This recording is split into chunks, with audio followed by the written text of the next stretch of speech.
mas estamos todo ano dispoñíveis para realizar calquer tipo de actividade relacionada co rural.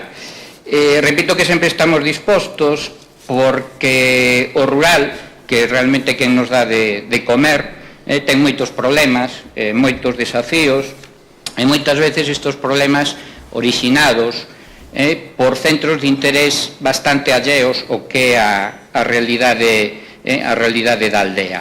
E, fundamentalmente, do seu obxectivo fulcral, que é producir alimentos sans e asequibles para todos, ser garantes da soberanía alimentar, ser capaces de conservar os sistemas, os servizos ecosistémicos, ser capaces de crear comunidade, etc., etc., etc.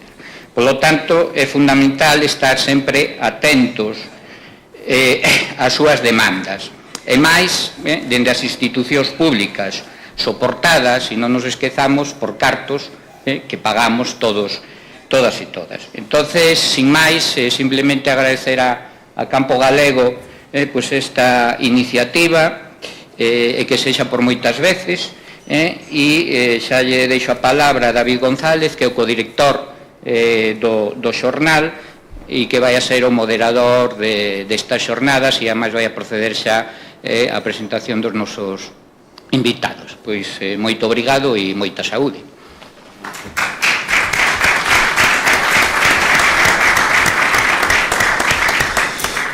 Ben, pois a continuación, xa para ir entrando en materia, vamos facer unha breve presentación dos tres representantes que participan neste debate, e a continuación, de forma tamén breve, explicarvos cal vai ser un poquinho a dinámica acordada cos tres partidos. Por parte empezando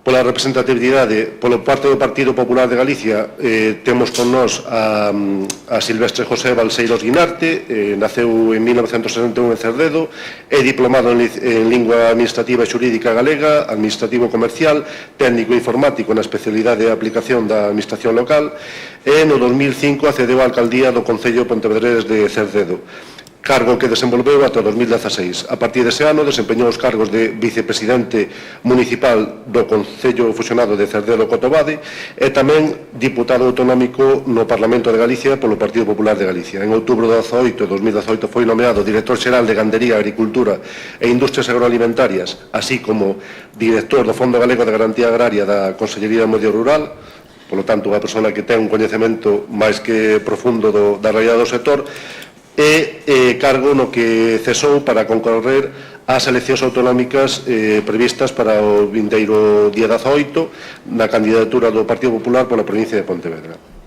Por parte do Bloque Nacionalista Galego, tamén damoslle as gracias a Xosé Luís Rivas Cruz, nado na parroquia de San Martiño de Pacios, aquí ao ladiño, en Begonte, en 1951, cursou estudos de bacharelato elemental no daquela Instituto Masculino de Lugo e logo magisterio 3 anos, estudos que rematou no 69. Foi mestre rural durante 40 anos, no que resentou unha escola unitaria, destes 40 anos durante 20 resentou unha escola unitaria rural na parroquia de Brates, no concello coruñés de Boimorto. En todo este tempo compatibilizou isto coa súa faceta etnográfica e de afección musical, e cantou nos grupos Fuxan os Ventos desde o seu inicio ante o ano 1982, e no 84 fundou a Quenya xunto con Mero. No ano 2015 leo textualmente o seu currículo: acede á alcaldía de Boimorto en pleno conflito do leite, sendo expulsado da mesma por unha moción de censura pagada con 80.000 euros polas molestias ocasionadas, entre outras razóns, ao encabezar un movimento de alcaldes de todos os signos políticos de solidaridade coa gandería. No 2016 accedeu ao Parlamento de Galicia en representación do Bloque Nacionalista Galego, e durante as dúas últimas legislaturas foi portavoz de Medio Rural. Nas eleccións deste 2024 decidiu non presentarse para entrar nunha nova etapa. Por parte do Partido Socialista de Galicia, PSOE, tamén damos as gracias á asistencia de Jaime Losada Sobrado. Jaime Losada naceu no 79, é natural do concello tamén lucense de Taboada, veciño agora de Chantada, é licenciado en veterinaria por esta universidade e pola promoción 98-2003 e actualmente exerce como veterinario clínico de Bando Vacún na cooperativa Aira desde o ano 2003. Para explicar brevemente a dinámica do debate, pois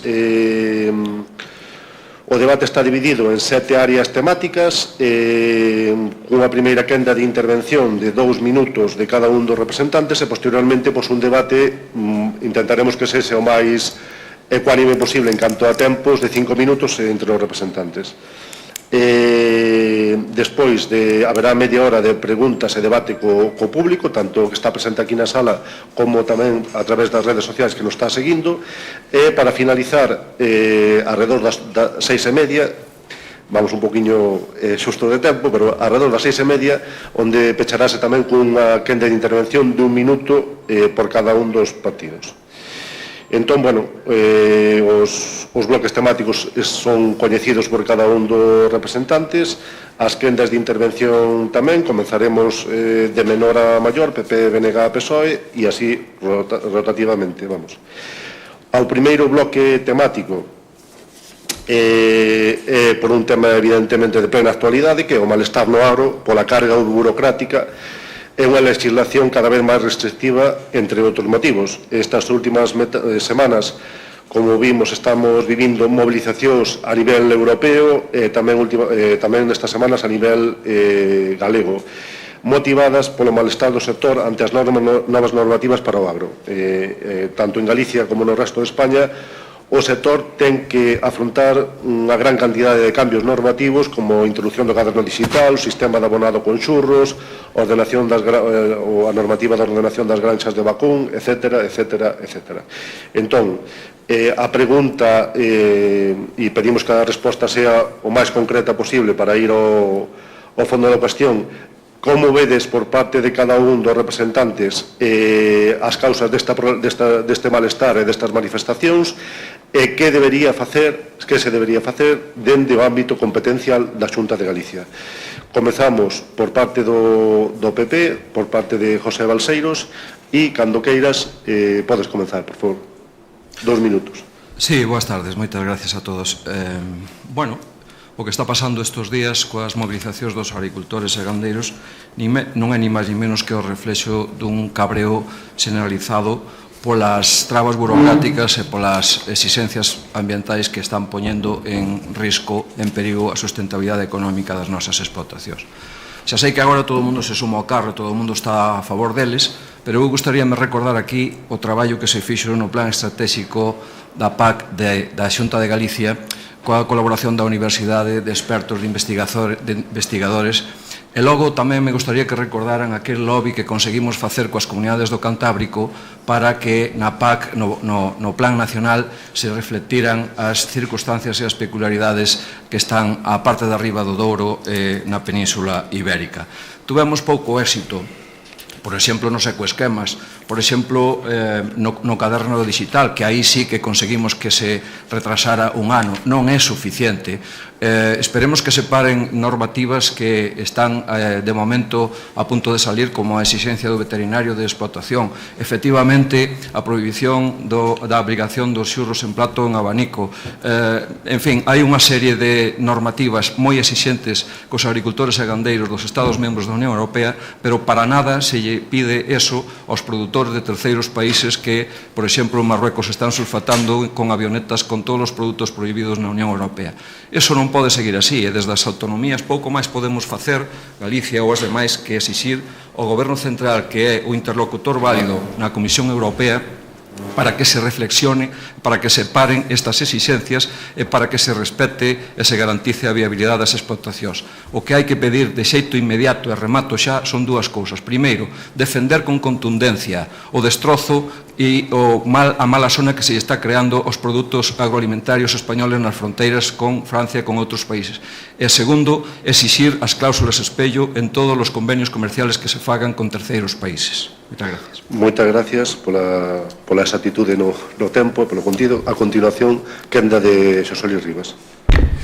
Bueno, nós pensamos que non son solamente as taras burocráticas, hai un problema de fondo que son os custes de produción. É dicir, estáse pagando o que lles dá a gana polos produtos dos gandeiros, dos agricultores, é dicir, polos produtos do agro. Esa é a primeira traba.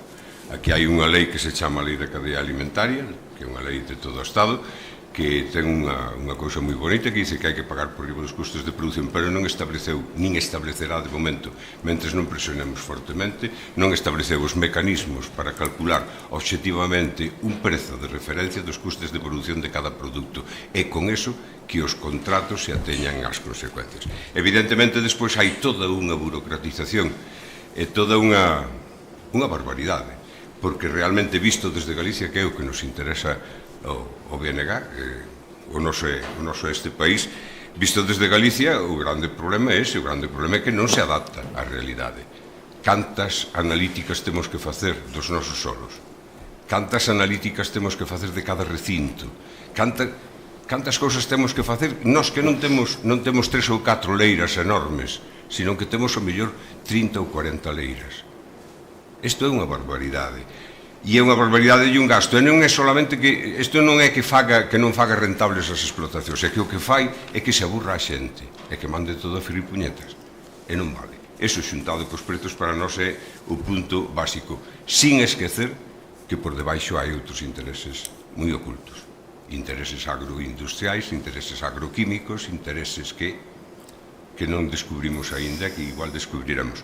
Eu remato xa, pero son can vello, a min a folga, a mobilización do 2015 marcoume moitísimo, e marcoume moitísimo porque vin como o ímpetu, sobre todo da xente nova que saliu con aqueles tractores a protestar coa connivencia e o aplauso da poboación de todas as cidades deste país noso, como reventaron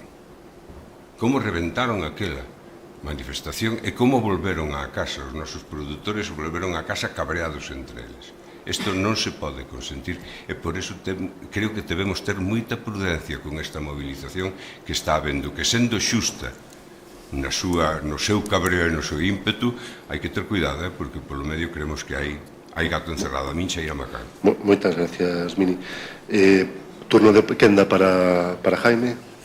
Coincido en parte co que dixo Xosé Luis, pero, bueno, hai que retrotraernos un pouco máis atrás para ver de onde ven todo isto. Todo isto ven de que nós buscamos producir tamén un leite cunhas calidades acordes ao que é Galicia. Galicia, por desgracia, non é un sitio como outros nos que temos unhas parcelas que podemos competir. Podemos competir nun produto, entón ese produto alcanzou unha trazabilidade, un nivel máximo de trazabilidade, entón a política esta europea de la granja a la mesa, pois aquí levamos a rajatabla. Que pasa? Que agora, ca aparición do último Real Decreto, que non é máis que outra cousa que unha transposición europea, exixen as explotacións un plan integral de gestión, plan sanitario integral, plan de bienestar animal, plan de gestión ambiental, etc. Esta aparece a figura do veterinario de explotación que citaban antes. Entón, eu diríavos, desde a miña perspectiva, que casi todo o que se exixe existe nas explotacións actualmente. Outra cousa é que se faga unha burocratización que non nos vai levar a ningún lado, pero nese aspecto nós o que temos é que vender un produto por un custe que compense polo menos os gastos de produción, porque senón non vamos a ningún lado. Eu teño aquí factura de leite do ano 2007 e doxe. Hoxe son os precios decentes do onde vimos, pero a factura, o precio é o mismo.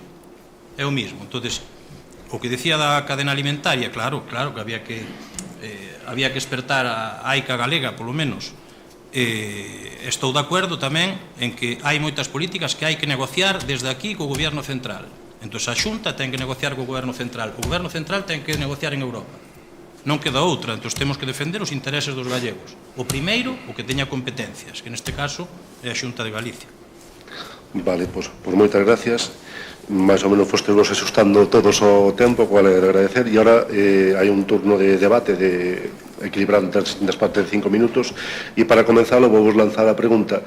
Aquí parece que o culpable de todo é Bruselas, pero os partidos españois teñen, bueno, hai representación no Parlamento Europeo, as normativas decídense no Consello de Ministros, onde participa o Ministro de Agricultura, a Xunta de Galicia tamén ten as súas competencias, o Ministerio. Claro, creo que tampouco podemos botar balóns fora, non?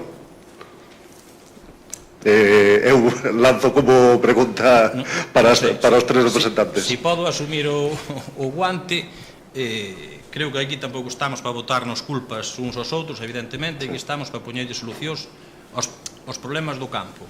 E os problemas do campo vívenos os produtores todos os días. Eu non é que sea un produtor, pero estou todos os días pisando bosta, por decir de alguna maneira. Entonces reconozo que o que se ve desde o fondo da cadena a cima é unha diferencia moi grande. E os costes que aumentaron de produción, hoxe, que haxa que agarrarse a que o precio do leite é bon, é complicado de asumir. E a burocratización esta, evidentemente que hai moito por negociar, xa se viu estes días, que Bruselas tamén negocia. Non pasa nada, entón hai que usar o goberno central de interlocutor e eles en Bruselas teñen que negociar tamén. Galicia, por suerte, por desgracia, somos un mundo case á parte, pero somos o 40% do leite de España. Entón hai que telo en conta.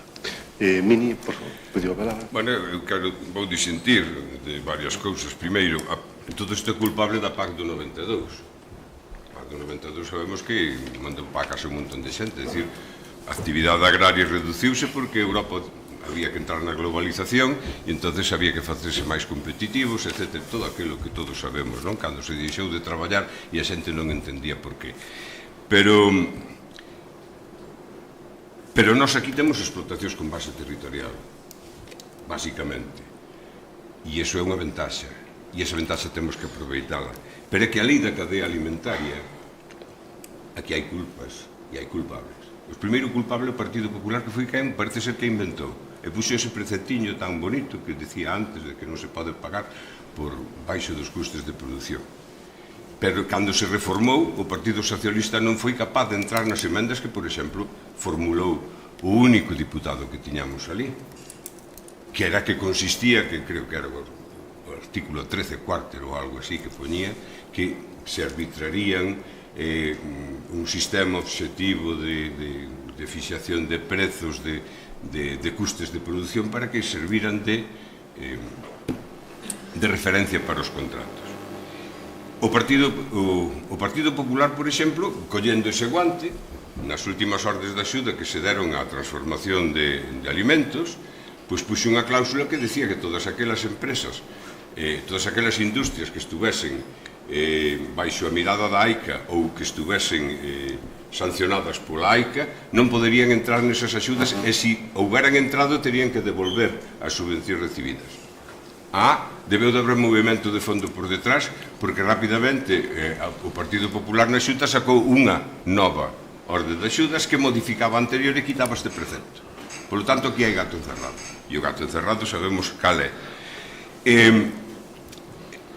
Nos formulamos, rapidinho, creo que foi en novembro ou en decembro, unha iniciativa que foi aprobada polo Partido Popular e coa abstención do PSOE, no que incitábamos a un acordo de todo o Parlamento galego para que salise quen salise nas eleccións españolas, que se modificase neste sentido que estaba dicindo a lei da cadea alimentaria, porque nós pensamos, desde o BNG pensamos que é o primeiro punto básico que se paguen prezos por riba dos custos de produción para que seña rentable a actividade agrogandeira. José, por favor. Bueno, pois estou de acordo con algunhas cousas e con outras non. Estou de acordo co señor Rivas no de que a lei da cadea alimentaria debería ser unha ferramenta adecuada para que se garantizara que os precios que se pagan por os produtos fosen os que cubrieran os costes de produción máis un marxen de beneficio, pero non podo estar de acordo con el cando lle bota as culpas ao Partido Popular e ao Partido Socialista. Non foi o Partido Popular o que lle meteu esa modificación a que vostede se refiere, foi o Partido Socialista coas movilizacións de fai 2 anos que empezaron en Extremadura e en Andalucía. Estáse referindo vostede ao artigo 12.3 da Lei da Cadea Alimentaria que di expresamente que na cadea alimentaria en ningún sector lle poderá pagar ao inmediatamente anterior menos do que lle coste producir. Pero como dixemos nós infinitas veces, e o sabe o señor Rivas no Parlamento, Nos pedimoslle constantemente ao Ministerio que se habilitaran uns mecanismos que determinaran cales son os costes de produción e despois que se autorizara legalmente aos organismos oficiales a publicar eses índices de costes de produción para que obligatoriamente quedaran xa vinculadas todas as industrias transformadoras para pagar o que determinaran esos informes. Digo máis, na Xunta de Galicia habilitamos unhas aplicacións informáticas tanto para o leite como para a carne e estamos facendo para todos os sectores. Estamos falando da famosa conta láctea e da famosa conta carne. A conta láctea estáse aplicando aquí en Galicia, estáse aplicando en Cantabria, que nos compraron o copyright, estáse probando en Cataluña e no País Vasco e probablemente en Madrid tamén. Nós o que lle dixemos ao Ministerio, e aí tampouco estou de acordo con vostede, señor Losada, vostede decía que hai que negociar. Para negociar hai que estar sentados dous e tratar de ter interés en chegar a acordos. Nós dixemos ao Ministerio moitas veces que a solución eran esas aplicacións informáticas, porque os costes de produción son diferentes para cada explotación. Uns poden ser máis eficientes, outros menos, unha explotación ten máis insumos propios, outra tenos que comprar. E dixémoslle ao Ministerio, se non lles vale a conta láctea ou a conta carne, fagan vostedes as aplicacións que queiran, que nós asumimos, estamos de acordo. E determinen que organismo oficial é o que ten que publicar eses informes dos custes de produción. Non nos fixeron caso. Como non nos fixeron caso, por eso non estou de acordo con vostede, señor Losada, que nas negociacións. Mire, o triste de todo isto de que Europa negocia é tan triste que resulta que ten que vir un lobo e comerlle o poni a Ursula von der Leyen para que diga que se vai a revisar a protección integral do lobo. Ou agora que acaba de decir que vai retirar a proposta de que hai que reducir o 50% a aplicación dos produtos fitosanitarios desde que hai movilizacións bastante complicadas e bastante graves na maior parte dos países produtores da Unión Europea. Se houberan feito caso ás alegacións, mire, no decreto de nutrición sostible dos solos presentáronse como centos de alegacións hasta a versión número 11 que publicou definitivamente o Ministerio. O mismo co cuaderno digital. Volvo a pedir que, por favor, fagamos memoria e nos acordemos daquel lobby que se creou expresamente entre comunidades do Cantábrico, Galicia, Asturias, Cantabria ou País Vasco, por certo, gobernadas cada unha por unha opción política, e que nos puxemos de acordo cos sindicatos e organizacións agrarias para firmar un documento de mínimos no que se lle pedía ao Ministerio que nos fixera caso e que atendera. Estuvemos advertindo, por favor, vayamos concluindo. Remato xa, estuvemos advertindo de todo isto que está pasando agora, da inviabilidade, da burocracia, dos requisitos e, sobre todo, o que non pode ser é que cando vamos comprar aos supermercados ou ás tendas este todo cheo de tomates de Marruecos, de patacas de Egipto ou de carne de Argentina. Eso non pode ser. Hai que obligarlle a cumprir coas mesmas normativas e os mesmos requisitos que os produtores da Unión Europea. 20 segundos, por favor, de peche cada un, porque senón para ajustar o tempo. Señor Balseiros, vostedes dixeron primeiro que non se podía condicionar o mercado. E en base a eso nunca utilizaron nin a mesa do leite, nin o observatorio lácteo, nin nada que se lle parecera, nin a mesa da carne. Segundo, vostede non pode negar que foi a ministra Tejerina que procedía de Fertiberia quen fixo a primeira lei de nutrición sostible dos xurros, dos solos. E era prácticamente calcadiña que ten o SOAI agora. E non foron capaces, non se puido levar a cabo porque é unha burrada. Para este país, eso é unha auténtica barbaridade. Pero foron vostedes, Foron vostedes. Vayamos concluindo, por favor. E foi o lobby do porcino e o lobby dos agroquímicos que impresionaron para que os peidos das vacas eran quen facían o mal, non, por favor. Seguinte, por tu quenda de palabra, seguimos con Jaime. Falando do lobby do porcino, por favor. Falando do lobby do porcino, eles, de todas formas, sendo a maior produción de metano e de outros gases, ao final cargan o morto a agricultura, a ganadería, perdón, de vacún de leite e de vacún de carne, que parece que somos os que levamos as de perder sempre.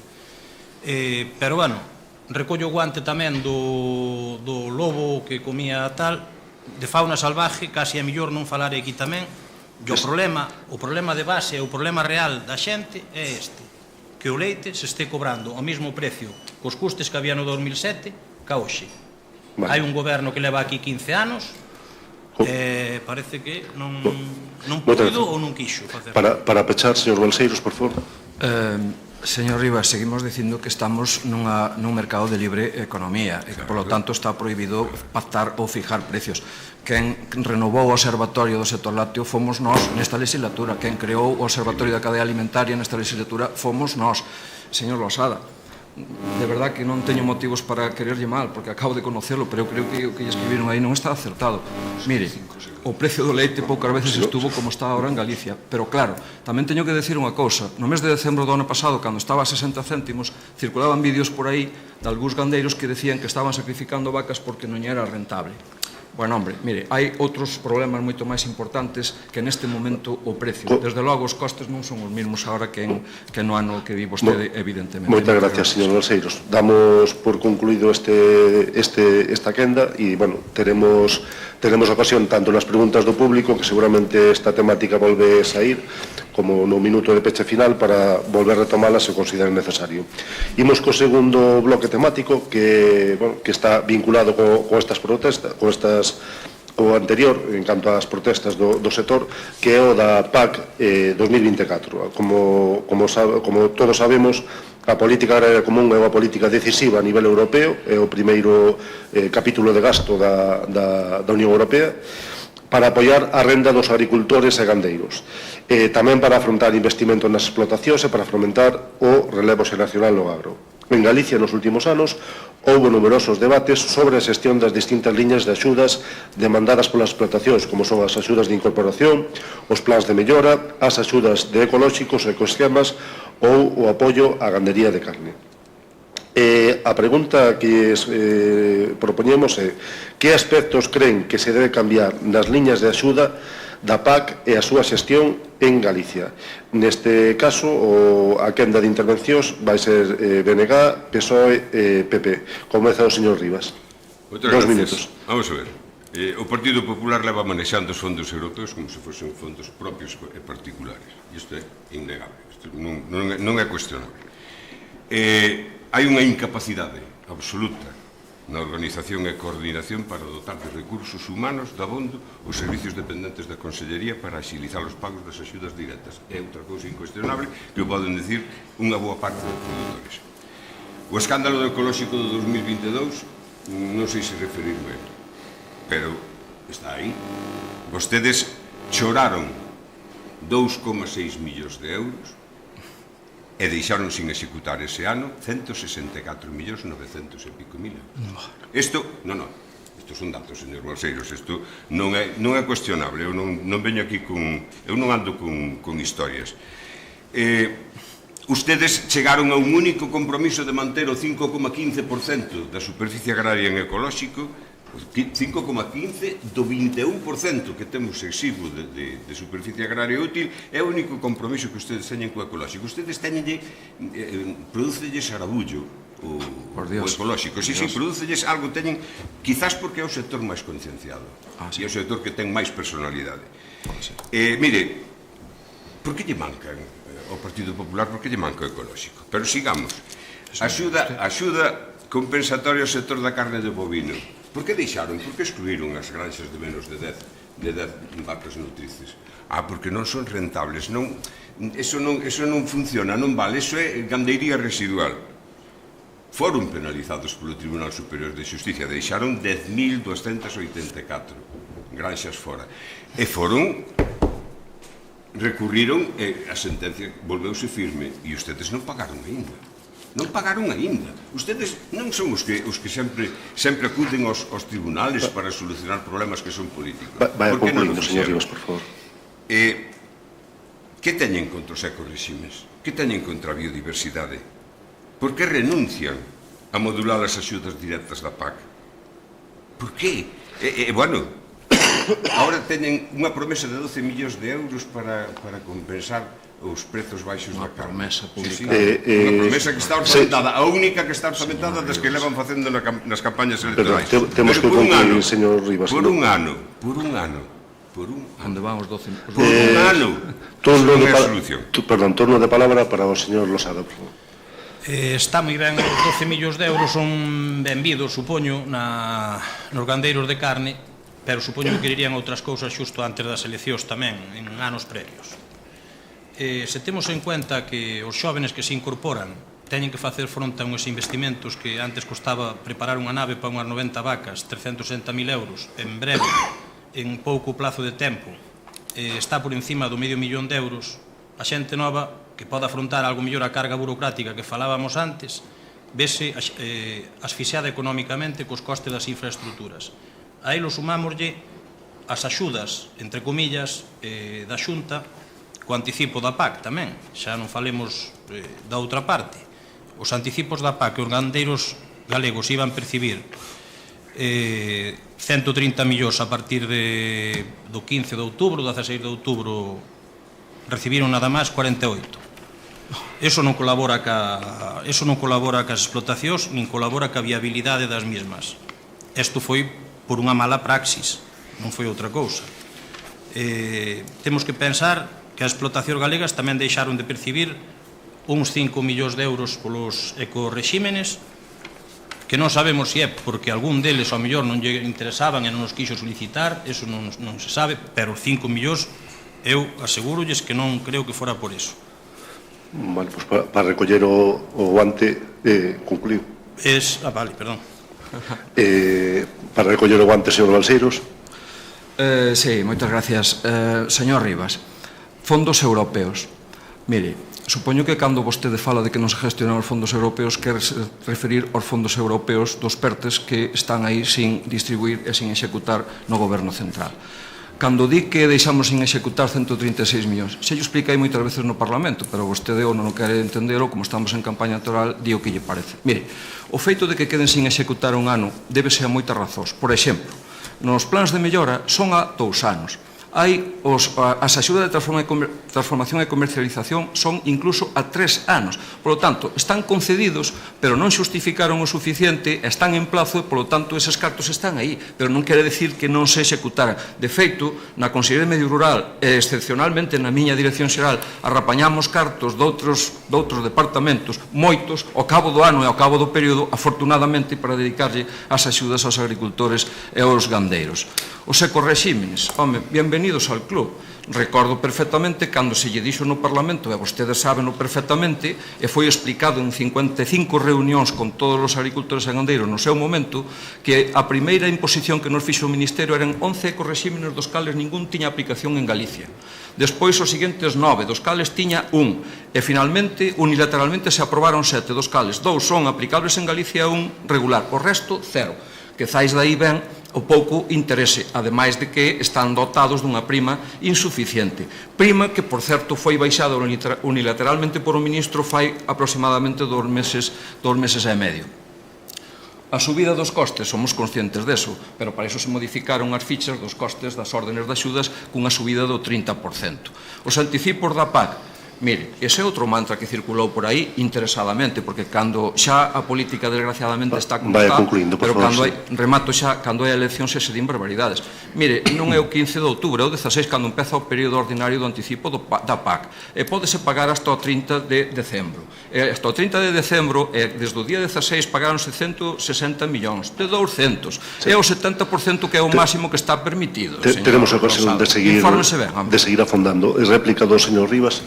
Vamos a ver, o noso grande problema, nós creemos que o noso grande problema é o abandono. É o abandono que nos está deixando sin poboación e, sobre todo, sin xestión do territorio. E o lume chama a porta. Cada vez que deixamos de xestionar territorio, o lume chama a porta nese sitio. A orde de axudas de incorporación da mocidade da actividade agrogandeira de 2022 denegaron 76 axudas por falta de crédito. Sigo lle recordando 164.900.000 euros sen executar. 180 de plans de mellora, 67 proxectos viables de desenvolvemento de pequenas explotacións. Isto é a nai do año. É aquí onde hai que incidir, é aquí onde hai que meter cartas. Eso é mentira radicalmente. Eso é mentira radicalmente. Non, xa yo expliquei antes. Xa yo expliquei antes, eso é mentira. Non me explique. Eso é mentira. Vostede xa empezou tirando bolas o Partido Socialista de Madrid, o goberno de Sánchez é o que ten a culpa. Aquí estamos falando daqui, eu digo quen ten competencias, eu digo quen ten competencias nesto. Trasvasaron 35 millóns de euros a Xunta de Galicia. Turno de palabra, por favor, por señor Losada. remate para distribuirnos os tempos. Claro, pero é que trasvasaron 35 millóns de euros para a Consellería de Asuntos Sociais, creo que foi no ano 22. Eso non é porque deixaran sin executar ou porque os pasaran para o ano seguinte. Trasvasaron porque lles sobraba. Pero serían para executar. Non, porque sobraron. Non, devolveron. Sobrar, porque foron outra consellería que non ten nada que ver con medio rural. Nada me dixo se van pagar as axudas de carne ás explotacións de menos de 10. Repartemos as quendas de palabra. Quenda de palabra para o señor Losada. Ao final, sinceramente, chega un a pensar que non sabemos que facemos aquí, debatindo, porque se a Xunta de Galicia non pode facer nada, pois pouco podemos facer. Eu non dixen eso. Somos compañeros de listo. Non, son xente que veo aquí e habrá que respetala como a outra. Totalmente. Vale, correcto. No seu programa electoral, e aso que este é a legislatura do rural, a que ven vai ser a do rural, porque xa incorporaron máis de 4.700 mozos á actividade agraria do 2009-2023 gracias a axudas da Xunta por un importe de 160 millóns de euros. Os fondos FEADER hai que dividilos nas súas partes respectivas. Xunta, Administración Xeral do Estado e a Unión Europea, co cual os 160 millóns eses non son reales. Eu tamén podo dar unha axuda aquí dun diñeiro que me dan uns señores, outros señores, e unha parte poño eu, pero non podo contar a dos demais, contarei a miña. Hai que contar realidades. Vai concluindo, señor Losada. Vale, pois réplica para pechar o bloque do señor Balseiros. Vamos a ver, señor Losada, eu de verdad, viña coa intención de debatir aquí sanamente, xa que nos debates televisados e esas cousas, pois non se trata isto, temos que nos felicitar no Partido Popular e no Goberno da Xunta de Galicia, porque debe estar todo tan ben que non mereceu pararse con temas relacionados co medio rural, non? Mire, insisto, ao mellor usted non ten culpa, que sabe Dios o que lle escribiron aí, e bueno, eu, empezo a falar, pero escoito unha cousa. Pero só lle vou puntualizar unha cousa, eu xa sei que a nivel parlamentario non estou á altura súa, nin súa, nin do seu compañero, pero, por favor, un segundo solo, interrompo un segundo nada máis. Estou dicindo que probablemente usted non ten culpa. Non dialoguen de cara ao noso auditorio presente. Pero, mire, señor Losada, o 260 millóns de anticipo hasta o 30 de decembro é verdade. Segundo, oiga, iso é como se vostede dedique o sueldo que lle pagan a usted a fin de mes, non pode dedicalo ao que lle dé a gana. Ou o señor Rivas ou eu, cando esteamos xubilados, o que nos pagan a pensión, poderemos dedicala a hobby, a deporte, a ocio ou a arreglar a casa, ou a pagar os estudios dos fillos ou dos netos. Segundo, mire, se me permite, só vou ler unha carta aquí relativa ao do anticipo. Non, porque, claro, nós será a legislatura do rural todo o que vostede queira. Mire, o día 27 de outubro de 2023 o ministro escribe unha carta a todos os consejeros de todas as comunidades autónomas. Logo, se lle poden facer copia aquí, deixámosla. Mellor deixámosla. Dice, un minuto. Menos. El Ministerio de Agricultura, Pesca y Alimentación, ante diversas informaciones y declaraciones aparecidas en los medios de comunicación sobre pago anticipado de ayudas directas de la PAC, el anticipo de la PAC de esta campaña, cuyo pago empieza a partir del 16 de octubre, se efectúa hasta el 30 de diciembre, se ha elevado al máximo permitido del 70%. 200 millóns, o 70% son 160. Pero é que, ademais, dice... Conclúa, por favor. Concluyo xa, vou ao último párrafo. En este ejercicio, primer año de aplicación de la nueva PAC, se amplió el plazo de solicitud de las ayudas hasta el 30 de junio, para que se pudieran tramitar todas las peticiones de agricultores y ganaderos, lo que ha conllevado a la reducción de plazos para las administraciones para la realización de un gran número de tareas necesarias en este primer año de aplicación de la PAC. Por todo ello, es del todo imposible y erróneo efectuar cualquier comparación con los anticipos ejecutados en años anteriores. Es preciso esperar a que finalice el periodo de pago de estas ayudas el 30 de junio para conocer en su totalidad los fondos realmente percibidos por los agricultores y ganaderos. Señor Planas, ministro de Agricultura. Na quenda de intervención do público, na quenda de intervención do público seguramente teremos ocasión de facer as aportacións que quedaron pendentes. Temos que continuar co seguinte bloque temático, que é os retos para a gandería de vacún de leite. A gandería de vacún de leite viviu nos últimos 2 anos unha boa situación de prezos no campo, como recoñece o propio sector. Esta situación, sin embargo, agocha un pouco os problemas estruturais que seguen afrontando, como son a falta de base territorial suficiente en moitas comarcas, a concentración das ganderías de leite en moi poucos concellos e poucas parroquias, a cuestión tamén, por suposto, do relevo xeracional ou a dependencia dos pensos importados, o que pode ser un problema como se viu durante a guerra de Ucraína. En paralelo, hai normativas e proxectos que preocupan no sector, en especial no referente á xestión dos xurros e os proxectos tamén de plantas de biogás aos que se deberían, de forma subvencionada ou non, ou máis ou menos coercitiva, levar os xurros. A cuestión que lle plantexamos aos distintos representantes é que medidas ben precisas desde a Xunta de Galicia para afrontar os retos aos que se enfrentan nos próximos anos as ganderías de vacún de leite e consolidar o seu futuro en Galicia. Quenda de intervención, primeiro PSDG-PSOE, segundo BNG e para concluir Partido Popular. Comeza o señor Losada, 2 minutos. Gracias. Levarei logo a copia deso, se mo permite, usted leve a copia das dúas facturas de leite do mesmo precio do 2007 e do 2023. Imos repartir papeles todos. Aquí o ten. Perfecto, perfecto, moitas gracias, señor Balseiros. Falando dos custos estes, como comentei antes, tanto a alimentación, o gasóleo, os servicios, hai que ver o que se incrementaron desde o 2007 hasta hoxe para seguir estando o leite ao mesmo precio. O que non se incrementou, por desgracia, foron as hectáreas a disposición dos gandeiros. Sin terras suficientes, o leite vese exposto a unha variación de precios das materias primas. Evidentemente, pois ven o problema de Ucrania, do que sea, sempre é un problema ajeno. Deberían convivir aquí modelos de todo tipo, extensivos, semi-extensivos, intensivos, de todo tipo, porque hai mercado para todo. Hai unha xente que poderase permitir e quererá permitirse un leite dun tipo, outro doutro, e estará disposto a pagalo. Sin embargo, as explotacións ecolóxicas parece que non poden convivir cas demais, porque cas exixencias que teñen en materia de limitación de uso de antibióticos, un tratamento por animal e ano, hormonas nada, alimentación muchísimo máis cara con a explotación normal, e o leite 15 céntimos por encima do outro leite en orixe. No supermercado evidentemente non. Isto é real, esta factura do mes pasado. Se isto é apostar por a produción ecolóxica, sigan apostando. Por certo, os gandeiros están esperando as indemnizacións da EHE, que causou serios trastornos o ano pasado, en pouco máis dun mes de convivencia cun tempo climatolóxico que permitía a viabilidade do mosquito. Vai concluindo. Medo me dá que cheguemos a esta primavera e verán que a enfermedade cunha alta morbilidade, cunha altísima mortalidade e con moitas vacas que sobreviven e quedan inutilizadas para a produción. Moitas gracias, señor Losada. Quenda de intervención ahora para o señor Rivas. Vamos a ver, nós pensamos que hai que poñer este país a producir, non queda outra. Hai que poñer este país a producir. Dámonos de conta cando foi a invasión de Ucrania, que resulta que tiñamos 500 e pico mil hectáreas alá, emigradas tamén xunto cos nosos 200.000 mozos. Ben, pois haberá que poñer a producir este país, haberá que poñer casi 700.000 hectáreas con aptitudes agrogandeiras para facer as cousas ben, porque non podemos depender de fora, non podemos depender do prezo dos insumos, nin da calidade de moitos dos insumos que nos venen. O cereal que nos está vindo de Ucraína ven como ven.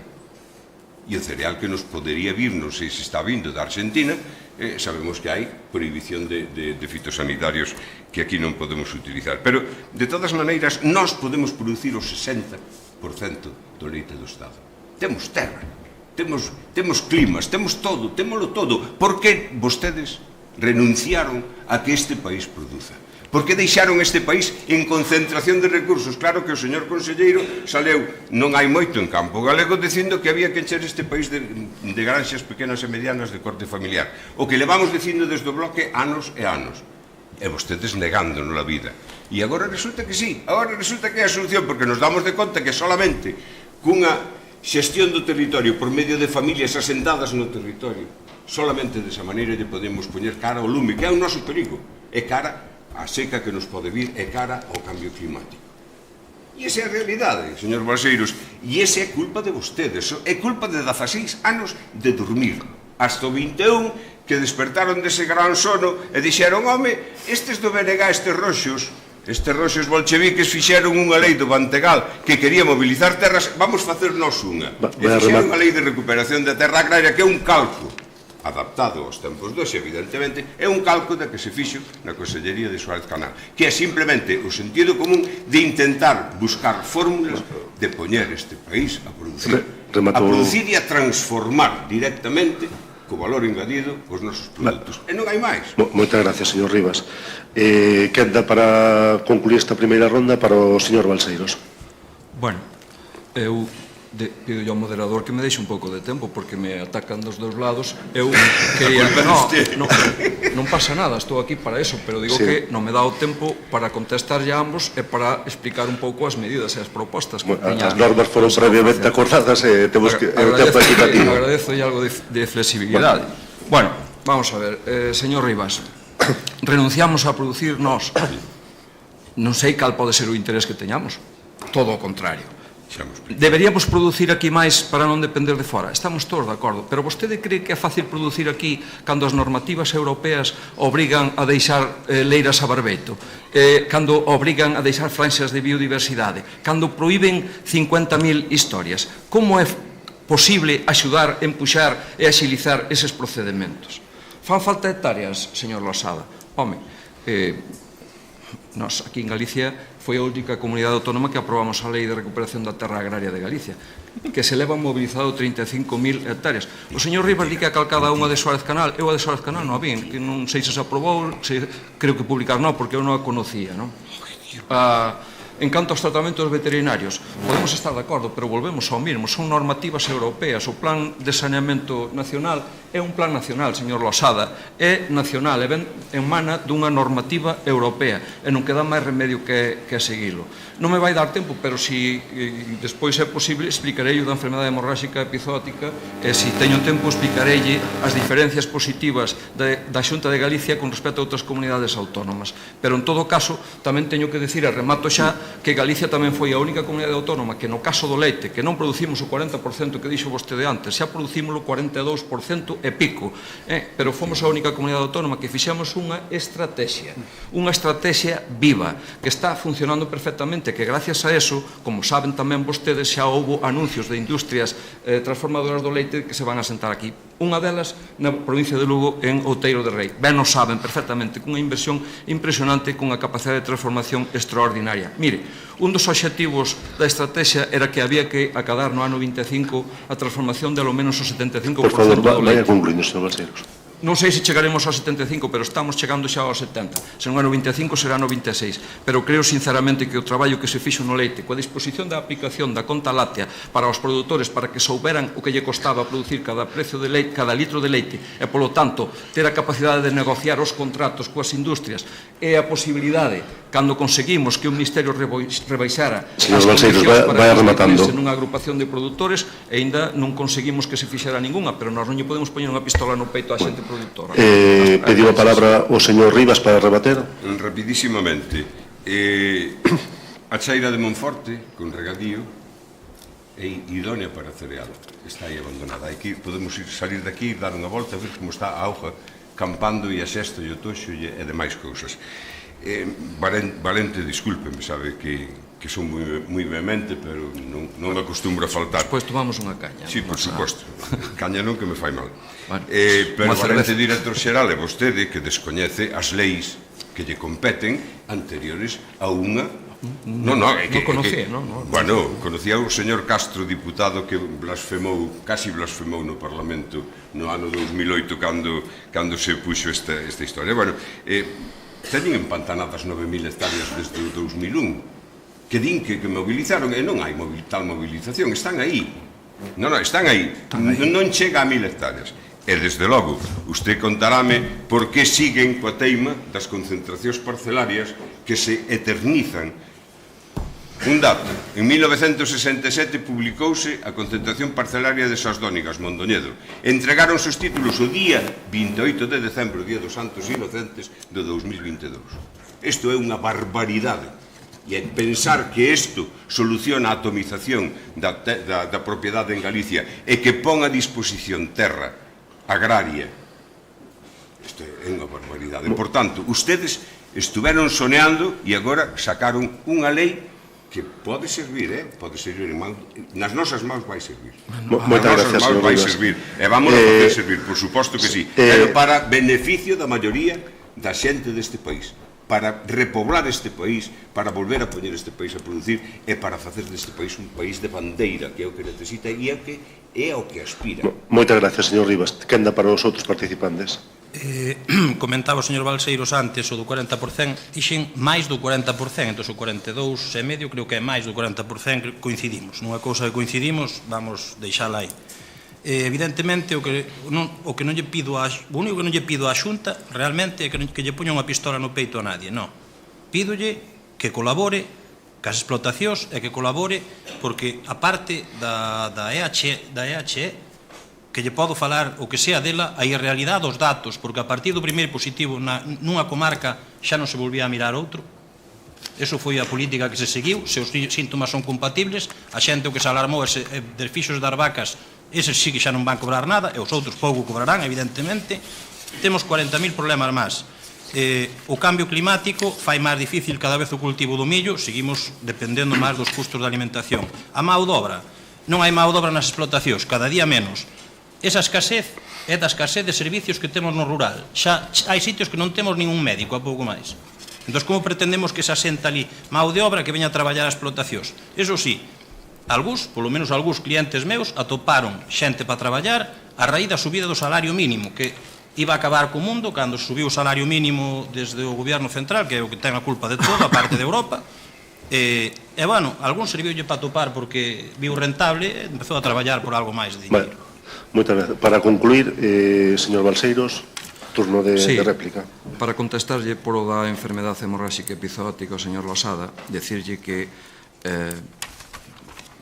independentemente dos datos que valore ele que diga, a Xunta de Galicia, como fixo en todos os procedimentos relacionados coa sanidade animal e tamén coa vegetal, na que, por certo, somos referencia a nivel nacional e internacional, e non nos dicimos nós, tamén nos din en Madrid nas reunións que temos no Ministerio polo éxito que se tuvo na erradicación da tuberculose bovina. Somos indemnes neste momento por o éxito que tuvemos noutro tipo de enfermedades e patoloxías. Falando desta, nós o único que fixemos, como sempre, é seguir o procedimento de sanidade animal no plan nacional. E, polo tanto, teño que decirlle que, sendo unha enfermedade que causou máis problemas que a lengua azul, afectoulle a 617 explotacións. Non sei cal é o criterio que di vostede, pero calquera que chamou foron ali os servicios veterinarios oficiales, tomaron nota, registraron, e esos son os que aparecen. Houve 1.398 animales sintomáticos e morreron 390. Eso significa o 0,92% dos animales. Pero, a diferencia de outras comunidades autónomas, algunha delas, por exemplo, sacou unha orden de axudas que daban un plazo de 10 días para solicitar as axudas para que lle pagaran o tratamento valorado en 25 euros por animal. En Galicia, o que se sacou foi unha orden de axudas con carácter retroactivo desde 1 de setembro, antes de que empezaran a darse os primeiros positivos, que se lle van a indemnizar todas as mortes que se produciran. Ademais de que son compatibles cos seguros agrarios. Brevísimo. De verdade, nada. Eu, desde a primeira vaca, personalmente, non lle digo o que oín, nin o que eu, desde a primeira vaca que mirei e deu positivo, non se volveu facer unha analítica na comarca. Vale? Foi compatibilidade cos síntomas. Eso non son datos reales. Teremos ocasión de abordar este tema por parte, seguramente, das preguntas do público na seguinte... Que a iso non vou a contestar, sinceramente. Eso, perdón, que lle diga, o único que lle vou a decir é que lle está faltando respeto aos veterinarios compañeiros seus. Por favor, nada máis lexos da realidade. Eu son político, vostede a mí podeme decir o que queira, que eu teño que pensar e contestar. Pero profesionales como a copa de un pino que os poña vostede en dúbida o seu traballo... Nada máis lexos da realidade. En fin, bueno, vale, da igual. Por favor, conclúan. Si algo ten a Xunta é a suerte de ter os servicios que ten. Nise aspecto. Por favor, conclúan. Seguiremos con este tema seguramente na quenda de intervención do público. Pasamos, por tanto, ao seguinte bloque centrado nas problemáticas da gandería de vacún de carne e nas propostas que tamén nos gustaría escoitar, máis que tamén as evádicas críticas propostas das distintas forzas. Como ben sabedes, as granxas de vacún de carne, ao contrario que as de leite, afrontan un problema endémico de baixos prezos, cando menos alrededor dun terzo dos seus ingresos dependen das axudas da PAC, e na outra cara da moeda temos en Galicia o caso de éxito de ternera gallega, a ESP de vacún de carne máis recoñecida a nivel europeo, se ven discutida tamén polos gandeiros con recentes polémicas como a do acabado que teñen que ter os becerros antes da súa comercialización. A pregunta que lles lanzo é, na próxima legislatura, que hai que facer desde a Xunta de Galicia para apoiar as granxas de vacún de carne e a toda a cadena? Orde de intervencións, primeiro o señor Balseiros, a continuación o representante do BNG e para concluir o representante do PSDG-PSOE. Señor Balseiros. Sí, moitas gracias. Mire, que eu saiba, Galicia tamén foi a única comunidade autónoma que se atreveu a facer unha estrategia de cada sector. Neste caso, estamos falando do da carne que tamén se fixo. Por certo, coa participación de todos e cada un dos actores que interveñen na cadea dese subsector. Mire, acabamos de poñer con fondos propios 12 millóns de euros precisamente porque, como vostede ben dixo, ao contrario que o leite, que nestes momentos ten un desafogo un pouco máis bo, o sector da carne creíamos que estaba sendo o máis débil nestes momentos, ou un dos máis débiles.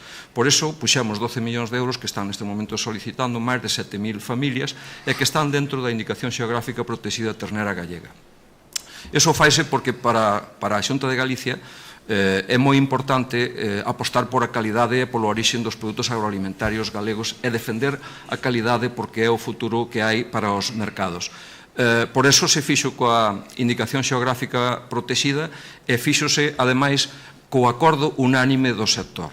Mire, tamén vostede preguntaba por algunha polémica que houve polo feito de que se aprobase no Consello Regulador a obrigatoriedade de facer o que se chama o remate dos becerros, dos xatos. Bueno, iso fíxose porque foi unha das primeiras cuestións que se acordaron na estrategia. Por que? Pois porque a distribución fixo constar que había moitas queixas de consumidores que compraban a mesma peza en distintas datas e que unhas veces estaba extraordinariamente ben e outras veces estaba ou moi dura ou pouco sabrosa ou que fora. E tamén reclamaban unha maior homoxeneidade nas canais. E por eso se aplicou eso, pero aplicouse de forma unánime por o Consello Regulador. Lóxicamente, a Xunta está de acordo, pero non impuxo absolutamente nada, nin é capaz, nin ten ninguna posibilidade. Non entendemos a polémica, porque se estamos apostando pola calidad e se o reclama a distribución, porque a súa vez o reclama ao consumidor, eu podo decir, e remato xa, que a min tamén pasado, algún fin de semana temos comprado algunha peza de ternera gallega suprema e uns fin de semana está extraordinariamente ben, outros fin de semana non está tan ben. Temos que conseguir homoxeneizar e que saiban todas igual e que eso teña éxito e que garante e reforce a calidade da carne da ISP ternera gallega de Galicia. Seguiremos afondando nas seguintes intervencións. Que dá para o señor Rivas? Si, eu pregúntome os ácidos grasos. É dicir, aquí temos que facer coa carne de vacún como co polo. É igual aquí que na China. Leva a mesma alimentación, son da mesma raza, engordan igual e saben igual. Non, mire, aquí temos variedade e ademais temos unha gandeiría en extensivo maravillosa. O único problema é que, por que non deixaron como estaba? Por que a Xunta non premiou? Que si que pode premer cando lle interesa cara e se preme, desta vez premiou tamén. Por que non premiou para que quedara como estaba? Quen queira finalizar a Cortellado, que finaliza a Cortellado. Quen non. Quen teña pasto suficiente como para engordar, pois que engorde en pasto. Vamos a ver. Temos que recuperar a intermediación na carne, tamén. E temos que facer valer a modificación da lei da cadea alimentaria. Ustedes comprometéronse públicamente no Parlamento Galego. Móvanse en Madrid e donde seña, móvanse. Claro, nós movémonos, temos un soliño, pero movémonos, sabe? Ustedes non. Móvanse, caramba, móvanse. O lobo, o lespre, eso foi unha disculpa maravillosa para darlle caña a Sánchez. A nós aquí non nos importa Sánchez. Aquí importanos o lobo e importanos a gandeiría extensiva. E mire usted, dunha vez temos que plantearnos as cousas ou blanco ou negro. Se a sociedade decide ter lobo, ter biodiversidade, hai que pagalo. Non o poden pagar os gandeiros. E ustedes non pagan. No 2018 non houve axudas para os danos do lobo porque, como non era ano electoral, non facía falta. Vaya concluindo, por favor. É así. Déixeme... É que se non teño que ser moi vehemente, se non parece que estou cabreado. Pero, señor Rivas, que nos den o doble de tempo, estou de acordo. Ou triple, eu estou de acordo. Mire, Vostede sabe que xa discutimos disto, o cómputo, o gando que está, por exemplo, nunha comunidade de montes, vallada perfectamente, e ali hai 40 bestas, 40 nais en período fértil. Resulta que ao final da primavera non aparecen máis que 4 poltros. Os outros que nos levou, como nos o demos, non, levounos o lobo, paguémolos. Terán a oportunidade, seguramente o público ten esta cuestión, vai na plantear, terán a oportunidade de chegar ao seu punto de vista posteriormente.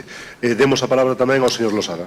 A ganadería de vacún de carne ven arrastrando xa esta crisis desde tempos inmemoriales, pero a época do coronavirus foi complicadísima, porque chegou a venderse becerros a 3 euros o kilo. Había que vendelos porque estaban as cámaras saturadas, a venta da restauración non existía, e hai que ter en cuenta que un estudio da Fundación Juana de Vega calcula o custo de produción en 7,66 euros. Entonces, as explotacións de vacún de carne en Galicia están desde entonces nunha continua crisis de precios. O Observatorio de Custos comprometido pola Xunta é unha ferramenta necesaria. Moitas explotacións sobreviven porque son complementarias a outras actividades. Non se pode deixar o vacún de carne de lao nunha terra como a nosa, onde cumple ademais unha función fundamental nas terras de montaña, baixando o risco de incendios. Temos a ventaxe de contar cunha IXP de recoñecido prestixio, pero se nos poñemos a discutir da obligatoriedade ou non, como decía antes Xosé Luis, eu polo menos o que vin é que o que conseguimos con eso foi o cese de actividade de algúns, outras persoas que collen, como non lles interesa, aforran os cartos do acabado, non teñen os locales, venden para recría. Entonces, con eso non conseguimos grandes logros. Por último xa, a ganadería de carne o que necesita é que a Xunta active mecanismos e ferramentas necesarias para un seguimento periódico dos precios e dos custos e que garanta o cumprimento da lei da cadena alimentaria. Por tanto, a AICA galega e o Observatorio de Custos son dúas cousas vitales para esta ganadería. Agradecería nesta quenda de réplica que presentasen propostas concretas que levan nos seus programas electorais para apoiar as ganderías de vacún de carne. Sí, bueno, pois, pero primeiro permítame contestarlle, porque senón parece que... Mire, señor Rivas, ácidos grasos, oiga, se vostede non sabe, digo eu, aparellado co remate obrigatorio no Consello Regulador vai o manual de alimentación, que leva o que vostede está dicindo. Do lobo, que a sociedade decide, home, se a vostede lle parece ben que Canarias e Baleares, que non teñen un lobo, voten a favor da protección total do lobo, fastidiando a comunidades que si o teñen e o padecen, alá eles. As axudas, que o saiba houve axudas todos os anos, agora hai dúas, as de sempre e agora as que veñen por intermediación da convivencia con grandes carnívoros. Señor Losada, a ver, aclárese, por favor, de verdad que non me quero meter con vostede, pero é que cando vostede falou antes do leite, dixo que por 12 millóns da carne que non facían falta, que non, facía falta era perdona, perdone usted, dixen que... Estou no uso da palabra, por favor, eu respetei, mas escoitei. Vale. Di que os costes de produción no informe da Xunta do Observatorio da Cadea Alimentaria que foron 7,60. Non lle vou discutir, home, eu para min que foron 7,20, pero dá igual, dá o mismo 7,20 que 7,40.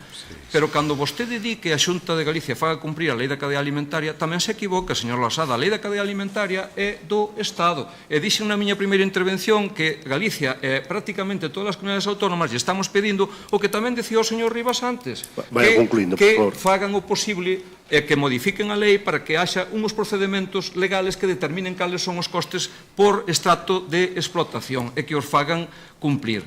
Vale, a AICA galega está para outra cosa, que a galega asturiana, a castellano-leonesa, todas,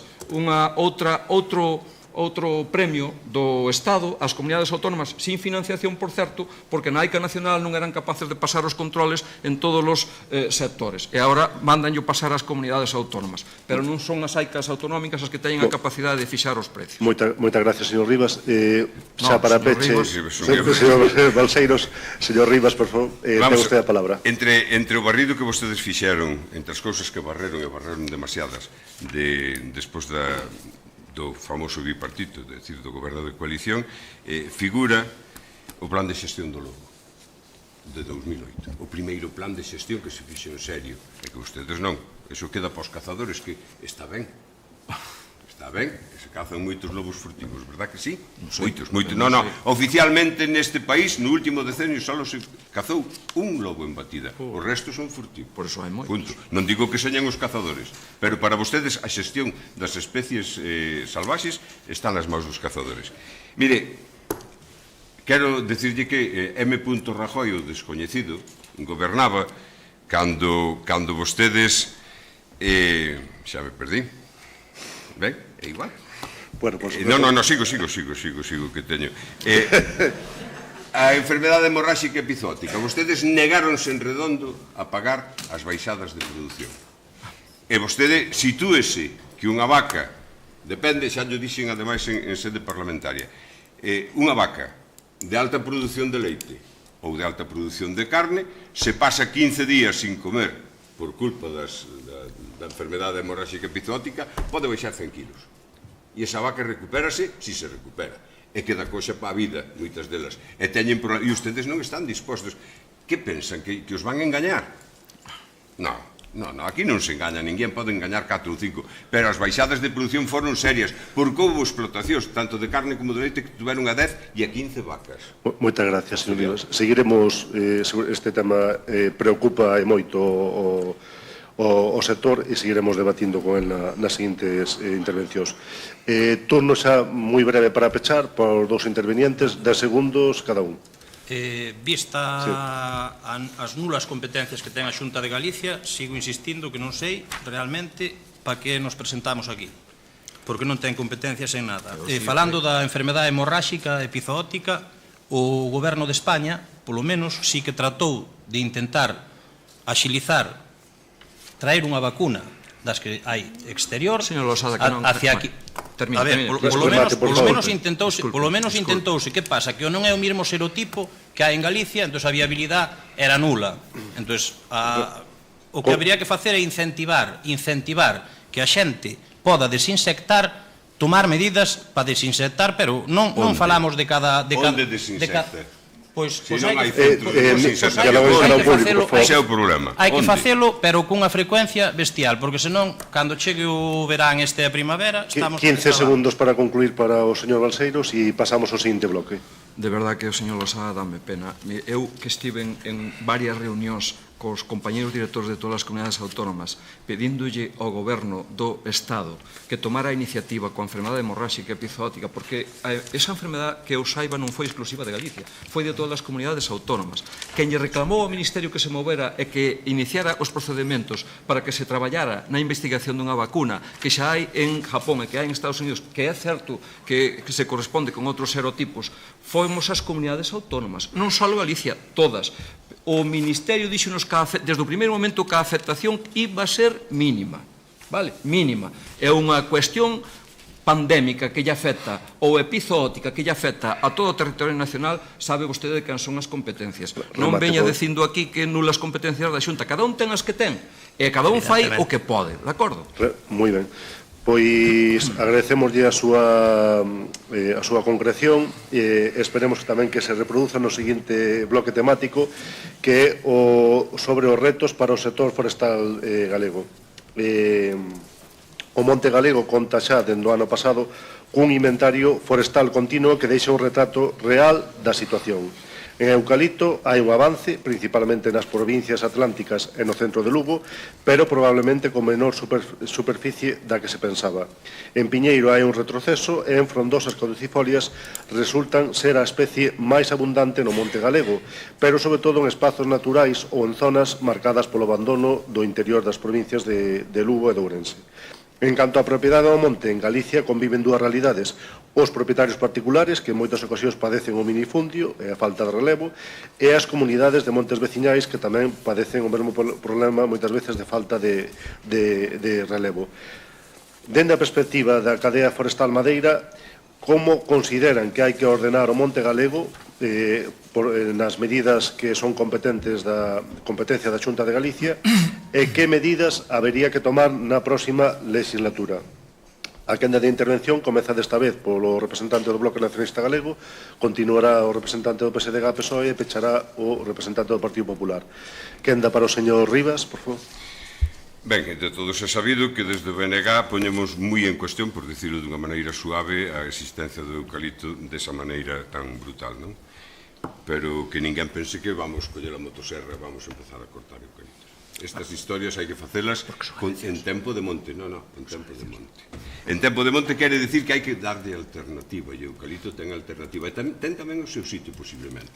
Claro, ten tamén o seu sitio, pero tamén haberá que exixirlle a ENCE, que é quen marca a política forestal da Consellería, que transforme. É dicir, porque non temos fábricas de papel aquí? Porque mandamos a materia prima así como moitas outras materias primas? Esa é a primeira historia. Sentidiño. O monte necesita ordenación. E a ordenación no monte que temos nestes momentos, que vostede sabe que a atomización da propiedade é brutal, a única maneira son unidades de xestión conxunta para a explotación e conservación, sostenibilidade dese monte e, ademais, para a ordenación dos núcleos rurales. Entonces, por que non as puxaron a funcionar? Eliminaron 35 USFOR en canto chegaron, o señor Tomás Fernández Couto eliminou eso e inventou a SOFOR, que é un invento que deu tan bon resultado que desde aquel 86 anos hai 10 SOFOR que non funcionan. Non funciona, señor Balseiro. Isto é así de clariño. Despois, as masas continuas de combustible, temos que, en principio, un plan de choque para cortalas para que o servicio de extinción poida ter onde esperar o lume, onde agardalo, porque nestes momentos non ten. Repítolle, os lumes do 18, do 17, se non chega a haber un lume en Portugal que virou os ventos un pouco, acaban en Ortigueira.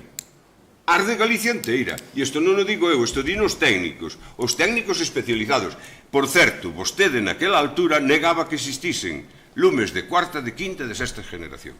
E nós afirmábamos que existían. Agora resulta que sí que existen. Claro, porque os pirocúmulos son unha arma brutal que non hai servicio de extinción que funcione.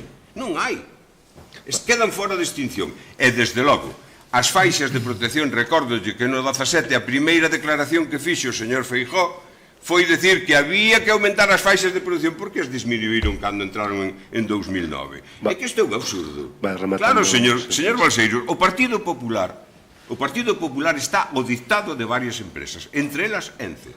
En materia forestal está ao dictado de ENCE. E nestes momentos non é de recibo que teñamos máis de 50.000 hectáreas con aptitude agrogandeira a eucalipto puro e duro.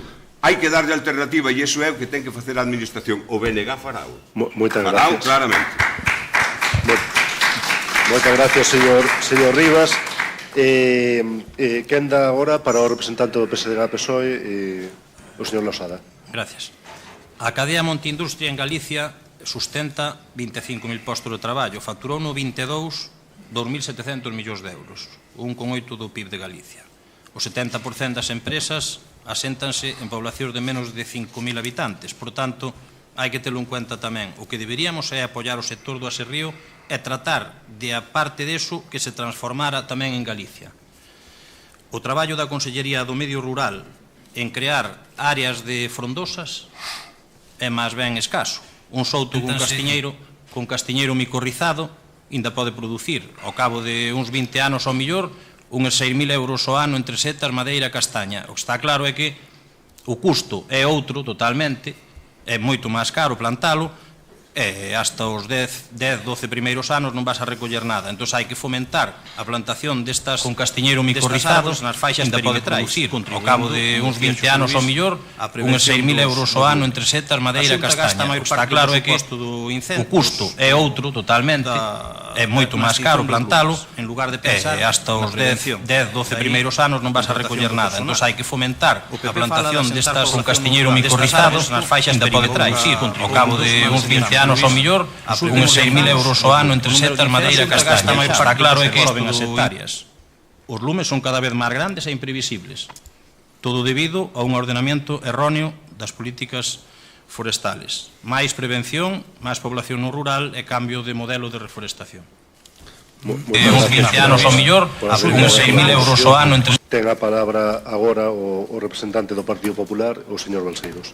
Bueno, moitas gracias. Pois Galicia ten máis de 1,4 millóns de hectáreas arboradas. O 42,5 son frondosas, seguidas por as coníferas e por os eucaliptos.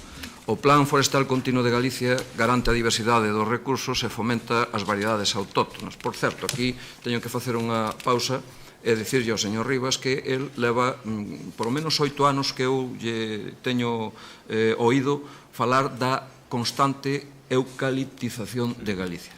Feito o inventario forestal continuo, resulta que veo a dar menos hectáreas da que o goberno da Xunta decía que había. Menos das que o goberno da Xunta decía que había. Por lo tanto, non sei onde está a eucaliptización. Mire, o monte de Galicia, se o 50% das cortas forestales que se fan en España son en Galicia, significa claramente que temos unha potencia. Estamos no podio da produción forestal. Mais de 80.000 familias se benefician dunha cuenta corriente ou de aforro para facer as reformas das súas casas, para pagar os estudios dos seus fillos, etc. etc. Por lo tanto, hai que coidar isto. Como hai que coidar? Pois pechando os ciclos industriais desde o recurso hasta o produto. Impulsar a actividade forestal e a súa sustentabilidade con multitude de axudas ao sector que xa hai nestes momentos. Fomentar o uso da madeira, como está facendo a Xunta de Galicia. Saben que se acordaron dúas cousas. Por unha parte, promocionar o uso da madeira en todas as edificacións e edificios oficiais e tamén nas distintas órdenes para a obra pública de calquer administración. Tamén procurar a xestión activa do territorio. Recordará aquí o señor Rivas que traballamos conxuntamente nunha comisión no Parlamento despois dos incendios esos de 2017, no que, escoitando aos expertos e aos que tiñan experiencia con anterioridade, algúns do seu partido, señor Rivas, remato xa, o que se acordou foi ese territorio en mosaico coas frondosas para a protección, etc. etc. Pero iso leva tempo, entre outras cousas, o 98% do monte de Galicia están en mans privadas. E insisto, non se lle pode poñer a pistola no peito, xa o dixen antes. Hai que facer as cousas con calma, con sentidiño, que tamén o dixo o señor Rivas. Moitas gracias. Pediu a palabra ao señor Rivas para replicar. USFOR chamase para o monte privado, chamase a solución USFOR, Unidades de Xestión Forestal, amigablemente feitas e con sentidiño feitas. Pero mire, o monte vale para todo. Vale para madeira de crecemento rápido, vale para madeira de calidade para a industria do moble, vale para aproveitamento gandeiro, vale para a produción de enerxías renovables tamén, con sentidiño, con muitísimo sentidiño, e vale para o uso recreativo. Parte destes usos e destes aproveitamentos están no mercado e producen bens. Pero hai outra parte que son bens públicos, é dicir, son beneficios públicos que ten que pagar o público e ten que ordenar o público. Refírome, nos países civilizados, é a sociedade quen paga a través de transferencias públicas, pagos ambientais, ecoreximes, zonas natura. Estes usos non se poden construir de costas ao mercado, pero hai que facelos. Mire, é imprescindible unha regulación pública do monte. É imprescindible, porque é que senón, canto estamos gastando en extinción? E extinguimos, non? Canto ardeu o ano pasado, onde non ardía nunca. Arriba na Mariña non ardía, bastou que houvese unha seca pronunciada e vámonos ter, por desgracia. Bastou que houvese unha seca pronunciada para o que non ardía, arda. E antes ardeu outro que non se lle poñía lume co mecheiro. Ardeu todo o Caurel, toda... E no 17 arderon as zonas periurbanas. Aquí, o monte é un caos. A quen beneficia? A ENCE. E tamén a Navigator Company. É dicir, beneficia a esas industrias que lles importa un pemento o benestar da xente que habita o monte ou que está ao pé do monte. Medio segundo. Non quero deixar de falar dos montes veciñais, porque os montes veciñais, a propiedade xermánica, é básica neste país. E é un xeito de propiedade distinto da privada e distinto da pública. Teña o recoñecemento xurídico que teña. Pero é a propiedade de estar, non de ter. É a propiedade de estar, de vivir ali e poder aproveitar o monte como se aproveitou desde que os suevos viñeron por aquí dar un garbeo. Moitas gracias pola súa aportación. Réplica para o señor Losada. O cambio climático tamén vai afectar neste ámbito, porque se nos damos cuenta o peligro de setembro e outubro acrecéntase cada vez máis tamén. Entón, cada vez o que poñemos máis en riesgo a vida de bombeiros forestais tamén. Cando falamos de asentar población no rural, e vemos que unha persona que ten que ir buscar un carro de leña ao monte ten que chamar por teléfono a 012, se o atenden, se non atenden, pois terá que volver a intentalo, gasto de diñeiro. Esta población, ao mellor incapacitada, moitos deles, como falaba usted moi ben no ámbito ese de que tiñan aí para pagar ao mellor unha compensación da pensión ou o que sea, moita xente maior ten unha complicación da vida só para ir buscar unha pouca leña, xa non digamos que este ao lado dun regato. Entonces tamén deberíamos buscar a forma, igual que falábamos antes, de desburocratizar un pouco algunhas cousas destas. Esta xente axuda muchísimo nos lumes, aínda que pensemos que non, vámoslo saber dentro de 10 anos. Recolle o guante o señor Balseiros, pero espero que non sea solamente para responder a críticas, sino tamén para facer propostas. Igual co resto de participantes. Eu fumo que fixen propostas neste bloque. Fumo que fixen propostas neste bloque. Se quere, volvo a saler. É extensible a todos os participantes. Bueno, pero eu fixenos, Ahora tócame contestar os demais, non? Mire, os montes veciñales en Mancomún, por empezar por o que acabou vostede, son básicos, claro que sí, pero vostede antes dixo que facía falta ordenación dos montes. Eses tamén, ou non? Segundo, vostede fala dos incendios, e vostede tamén. É verdad, tamén o apuntou vostede, o cambio climático claro que influye para moitas cousas, tamén para que crezca máis, que xa crecía a maleza en Galicia, ahora con eses golpes de calor prolongados e coa intensidade de chuvias constantes, aínda se multiplica máis o crecemento desa maleza. Se efectivamente non temos os montes ordenados e se efectivamente non hai unhas leis que regulen esta cuestión, vai ser moi difícil conter os incendios. Con todo, en Galicia o Servicio de Prevención de Incendios Forestais está recoñecido a nivel nacional e internacional, senón que lle digan a Portugal.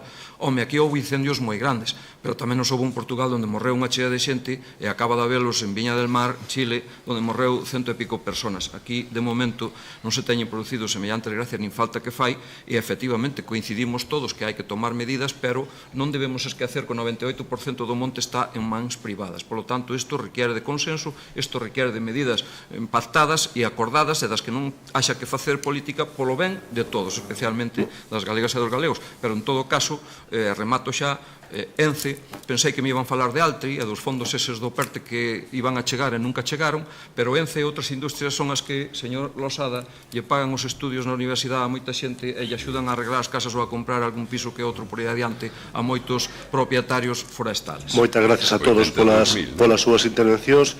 Vamos pasar xa encamiñando o remate deste debate a un bloque temático a priori máis satisfactorio para todos, porque, bueno, tense posto de feito como un modelo a seguir para o sector lácteo ou para o vacún de carne, que é o sector da viticultura en Galicia. O sector do viño en Galicia vive un momento doce, con prezos elevados da uva en orixe, agás nas variedades tintas, e un incremento da superficie vitícola, das exportacións e do prezo medio. Porén, tamén se presentan sombras, como son a falta de relevo xeracional no sector, que supón un problema para moitas pequenas bodegas e tamén incluso medianas ou grandes pola falta de futuros suministradores de uva, a incerteza sobre a continuidade das axudas europeas para a promoción nos próximos anos ou a crecente concentración do sector con cada vez digamos, máis litros en menos bodegas, cunha crecente entrada tamén de capital foráneo cos seus aspectos positivos e máis cuestionables tamén. A pregunta que le lanzamos aos tres partidos presentes neste acto son: que medidas debe promover o novo goberno da Xunta para potenciar o sector da viticultura en Galicia? Orden de intervención, primeiro PSG-PSOE, continuación BNG e, para concluir, Partido Popular. O señor Losada, cando queira. Se me permites un segundiño antes, por o tema de ENCE antes, que eu tampouco dixen nada de ENCE, non sei se me entenderon mal. O de ENCE dixo o señor Rivas. Claro, referiuse a min, entón eu de ENCE non dixen nada.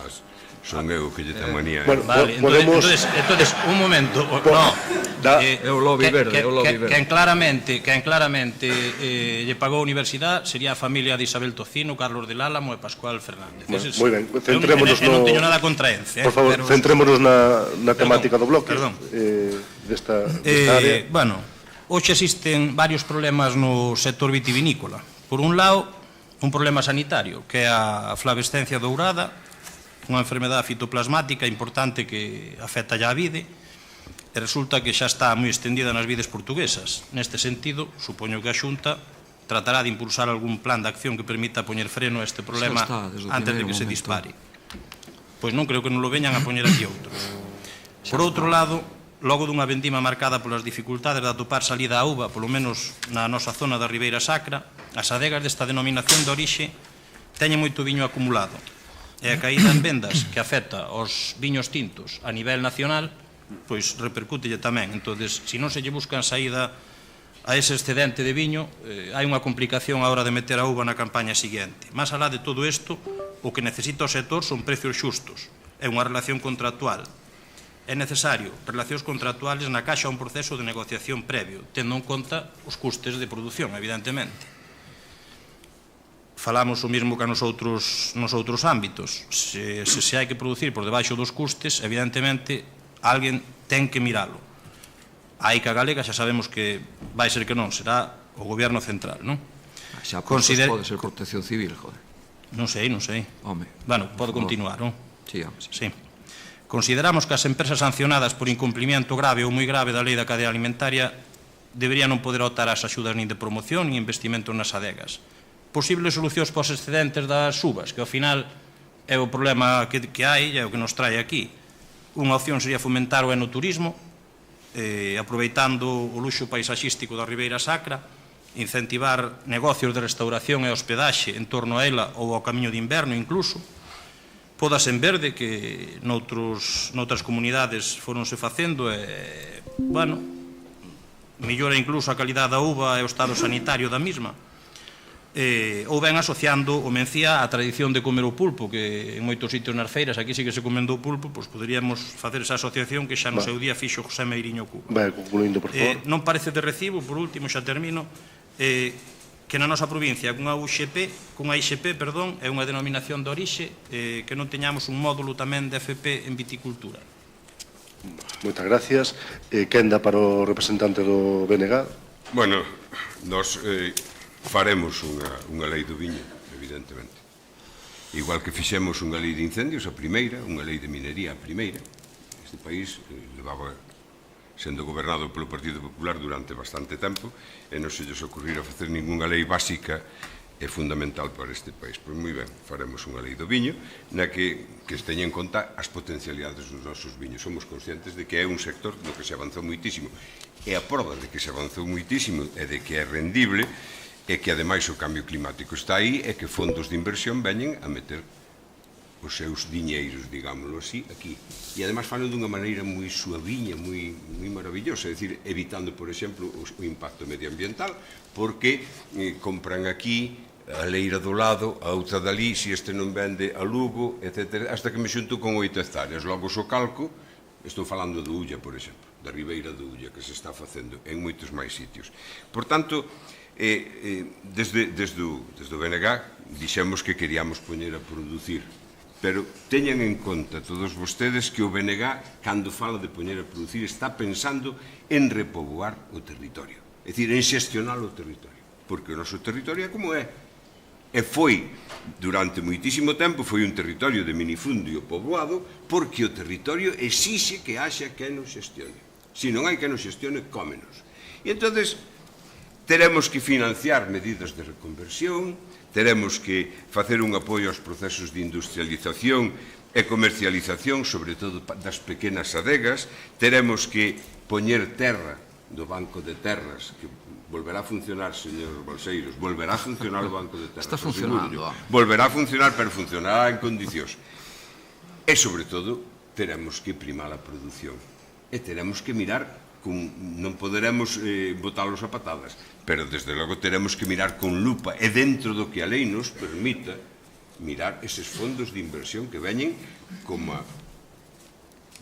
a facer rapina, veñen a ganar diñeiro. Saben que o cambio climático é moi posible e saben que o futuro está aquí. E veñen, non veñen ás zonas vitivinícolas que temos agora, sino que veñen máis arriba, porque saben que aí se vai dar. Vai rematando, por favor. Remate xa. Pois, turno de réplica para o señor Balseiros. Moitas gracias. Non quería ser pesado, pero volvo a insistir. Si queremos coñecer en profundidade calquer sector, non hai mellor maneira que coñecer as súas debilidades e tamén as súas potencialidades. Tamén aquí fixemos a estrategia de dinamización económica, territorial e turística das comarcas vitivinícolas de Galicia. Creo que aí lle contestei un pouco a unha inquedanza que tiña o señor Losada. Tamén aprobamos a Lei da Calidade Alimentaria de Galicia, que acaba de entrar en vigor e que permite afianzar a calidade dos produtos alimentarios que se producen aquí e tamén, por suposto, o viño. O señor Rivas di que van a facer a lei do viño, xa fixemos nós unha lei da calidade alimentaria moi interesante. Despois tamén di o señor Rivas que van producir, bueno, poñanse de acordo porque na outra parte o que están dicindo é que sobra viño e que hai que aplicar a colleita en verde e que, a ver, poñanse de acordo, non? Fala de que vostedes van mobilizar a terra, pero, home, mire, a lei de recuperación da terra agraria, a parte máis importante son os polígonos agrarios que están sendo solicitados para a produción de viñedo. Mire, o que hai que facer, tamén decía vostede que hai que axudar e facer un apoio económico á transformación e á reestruturación, pero xa hai esas axudas, home. É moi importantes, por certo, 9 millóns de euros ao ano para investimentos en elaboración e comercialización de produtos vitícolas, tamén para a promoción do viño galego no mercado de terceiros países, que, por certo, os blancos teñen un éxito extraordinario e os tintos están empezando a entrar con moi bo pé, por certo, e tamén para a reestruturación e reconversión de viñedo. A xente está comprando viñas, arrancando viñas noutras comunidades autónomas, estás plantando aquí. Por lo tanto, eu creo que o do enoturismo xa está con esa estrategia. Os tintos, efectivamente, o ano pasado, por primeira vez, detectouse un caso dunha bodega na Ribeira Sacra, o único, pero, hombre, señor Losada, debía de vostede saber, debía de dicir tamén o seu partido, que hai uns instrumentos para esas cousas. Hai dous instrumentos moi importantes que hasta ahora Galicia non tuvo que acollerse, e non tuvemos que acollernos porque quen decide esos son os consellos reguladores. Nós todos os anos, cando o Ministerio fai a publicación destes instrumentos, lle preguntamos aos consellos reguladores, que son os verdadeiros administradores e reguladores das distintas DOs de Galicia, e hasta ahora, remato xa, hasta ahora dixeronnos que non facía falta. Hai dous instrumentos para todo España.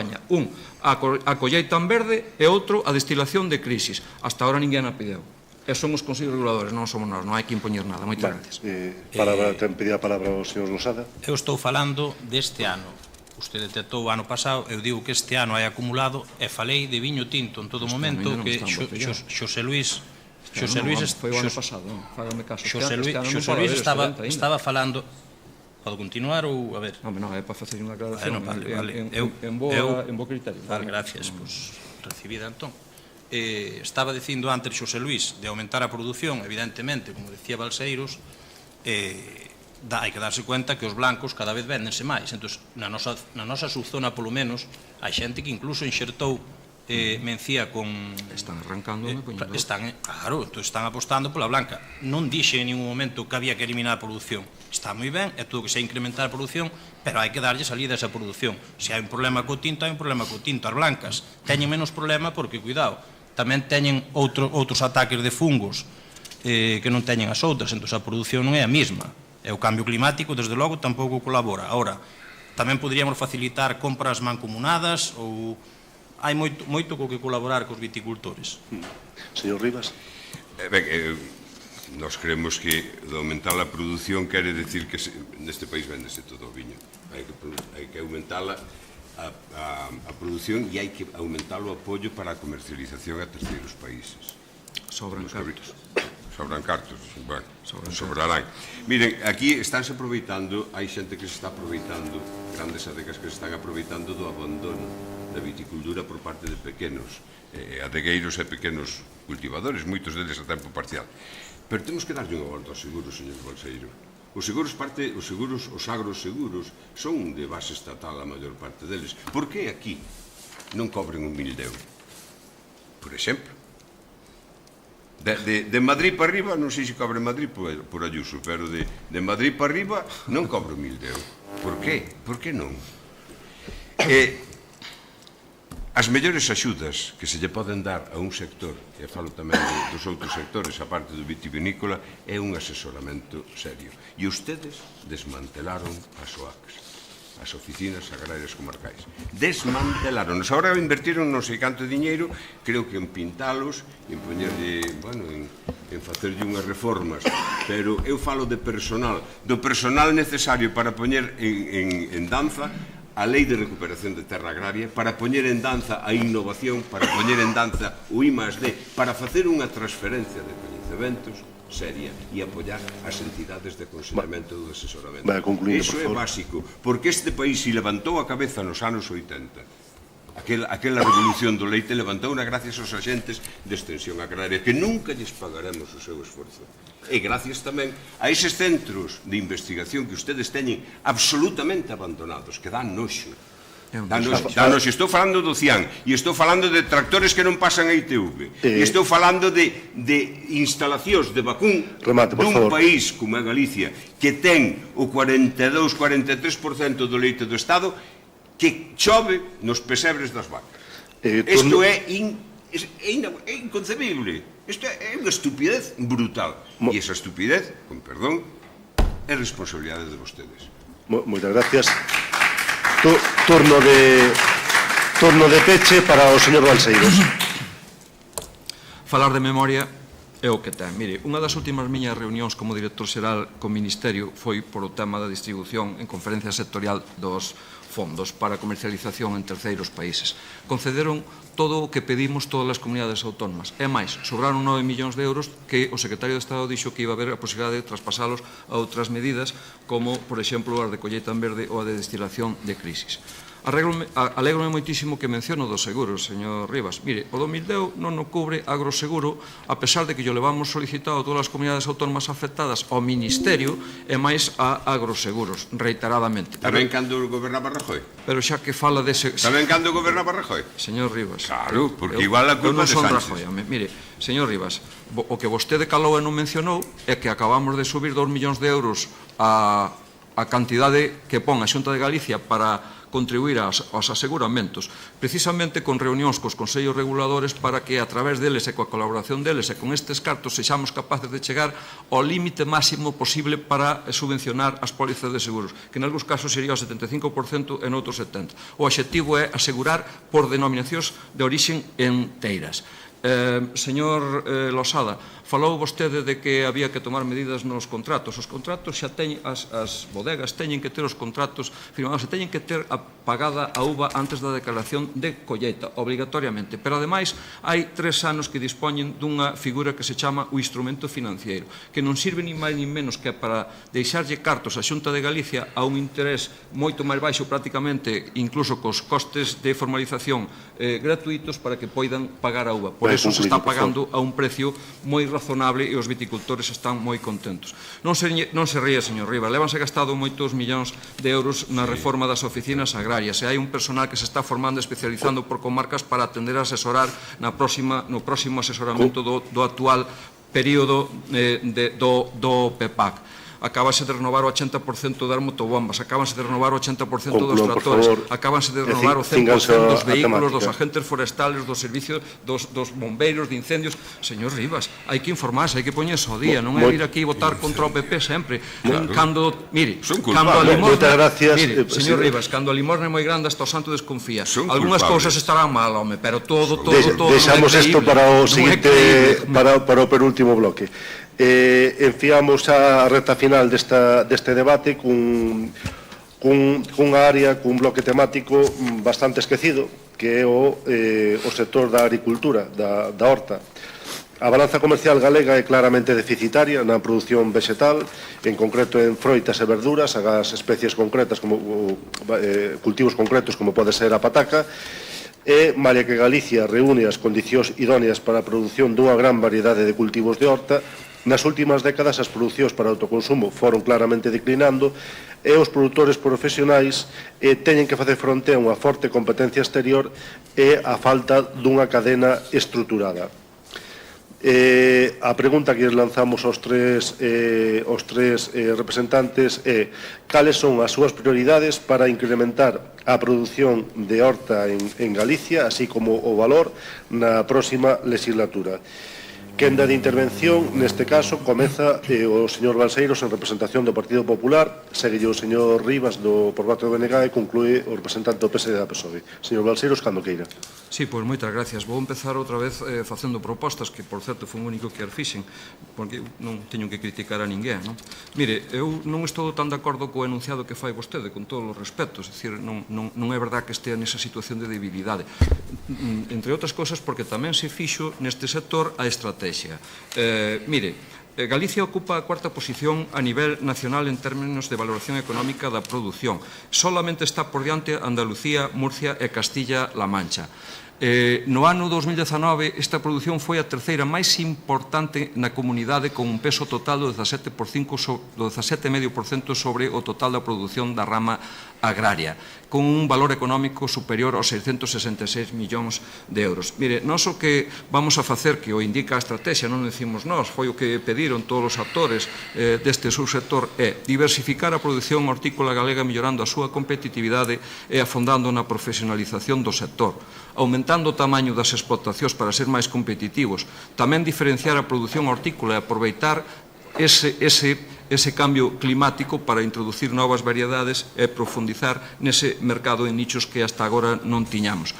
Tamén a investigación e a transferencia de coñecemento. Sobre todo, é moi importante, precisamente, como estamos falando de cambio climático, estamos con un operativo de instalación e implantación de infraestructuras de regadío, como a que se está facendo e se vai facer na Limia e noutras comarcas importantes, e, por lo tanto, creemos que iso é o máis importante. Insisto, non podemos pensar, non é bo que o fagamos, porque a realidade é que o ranking do Podium de Galicia está de primeira en produción de repolo, castaña, kiwi, millo forraxeiro, erva e col. Somos os segundos en mazá, trébol e nabo forraxeiro, os terceiros en pataca, flores e planta ornamental, que, por certo, tamén está en marcha a estrategia cunha importancia importantísima para Galicia. Nestes momentos somos a terceira comunidade en produción de planta ornamental e flor cortada. Somos os quintos xa en pemento, somos os sextos en tomate, fíxose vostede, e somos os novenos en cebola e uva para o viño. Por lo tanto, non está tan debilitada. Eso sí, hai que seguir reforzando para eso esas medidas que lle acabo de determinar, que non as invento, que están na estrategia da propia Horta de Galicia. Moitas gracias, señor Balseiros. Quenda para o señor Rivas. Acabame de descubrir un país que eu non coñecía. Son datos do Ministerio. Non, porque como vai dicir que non son verdade, digolle que son datos das estadísticas do Ministerio. Entre canción é canción, meeting é meeting, e problema é problema, eu levo recorrido o país máis que a Fraga. Que Dios lo teña na gloria. Amén. De verdade, que non entendo. Mire, pataca. Sabes xa as zonas da couza? Digo porque normalmente, antes de haber eleccións, nos anos que non había eleccións, sabíase en decembro, e vostedes tiveron unha reunión a finais de decembro, cos técnicos, sí, o 21 de decembro. Non exactamente. Sí, o 21 de decembro.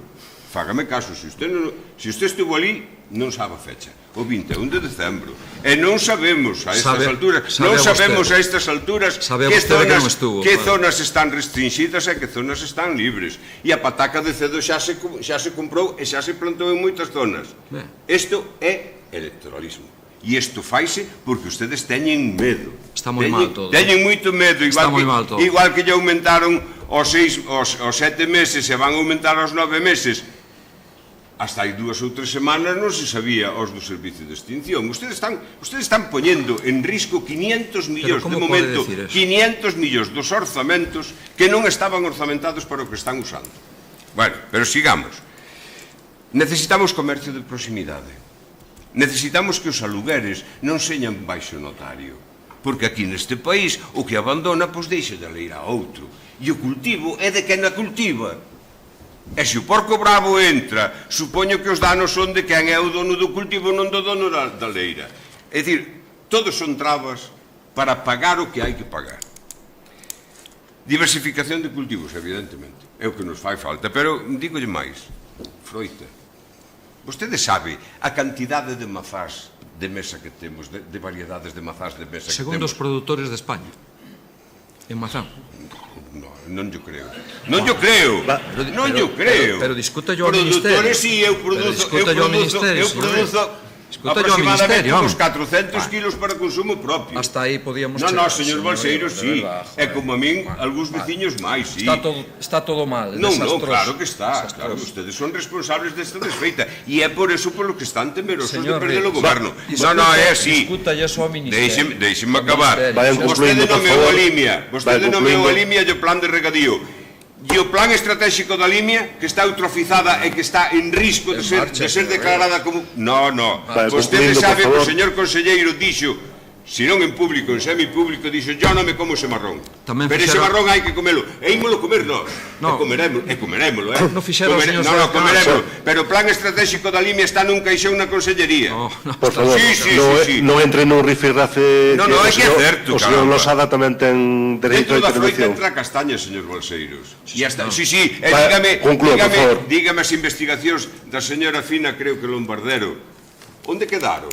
Continuaron? Teñen continuación? Tenemos ocasión na seguinte parte de poder explayarnos máis no argumentación. Señor Losada, por favor. Enlazando na castaña que acaba de comentar el, comentaba antes o señor Balseiros que o cambio climático é unha oportunidade para novas cosechas.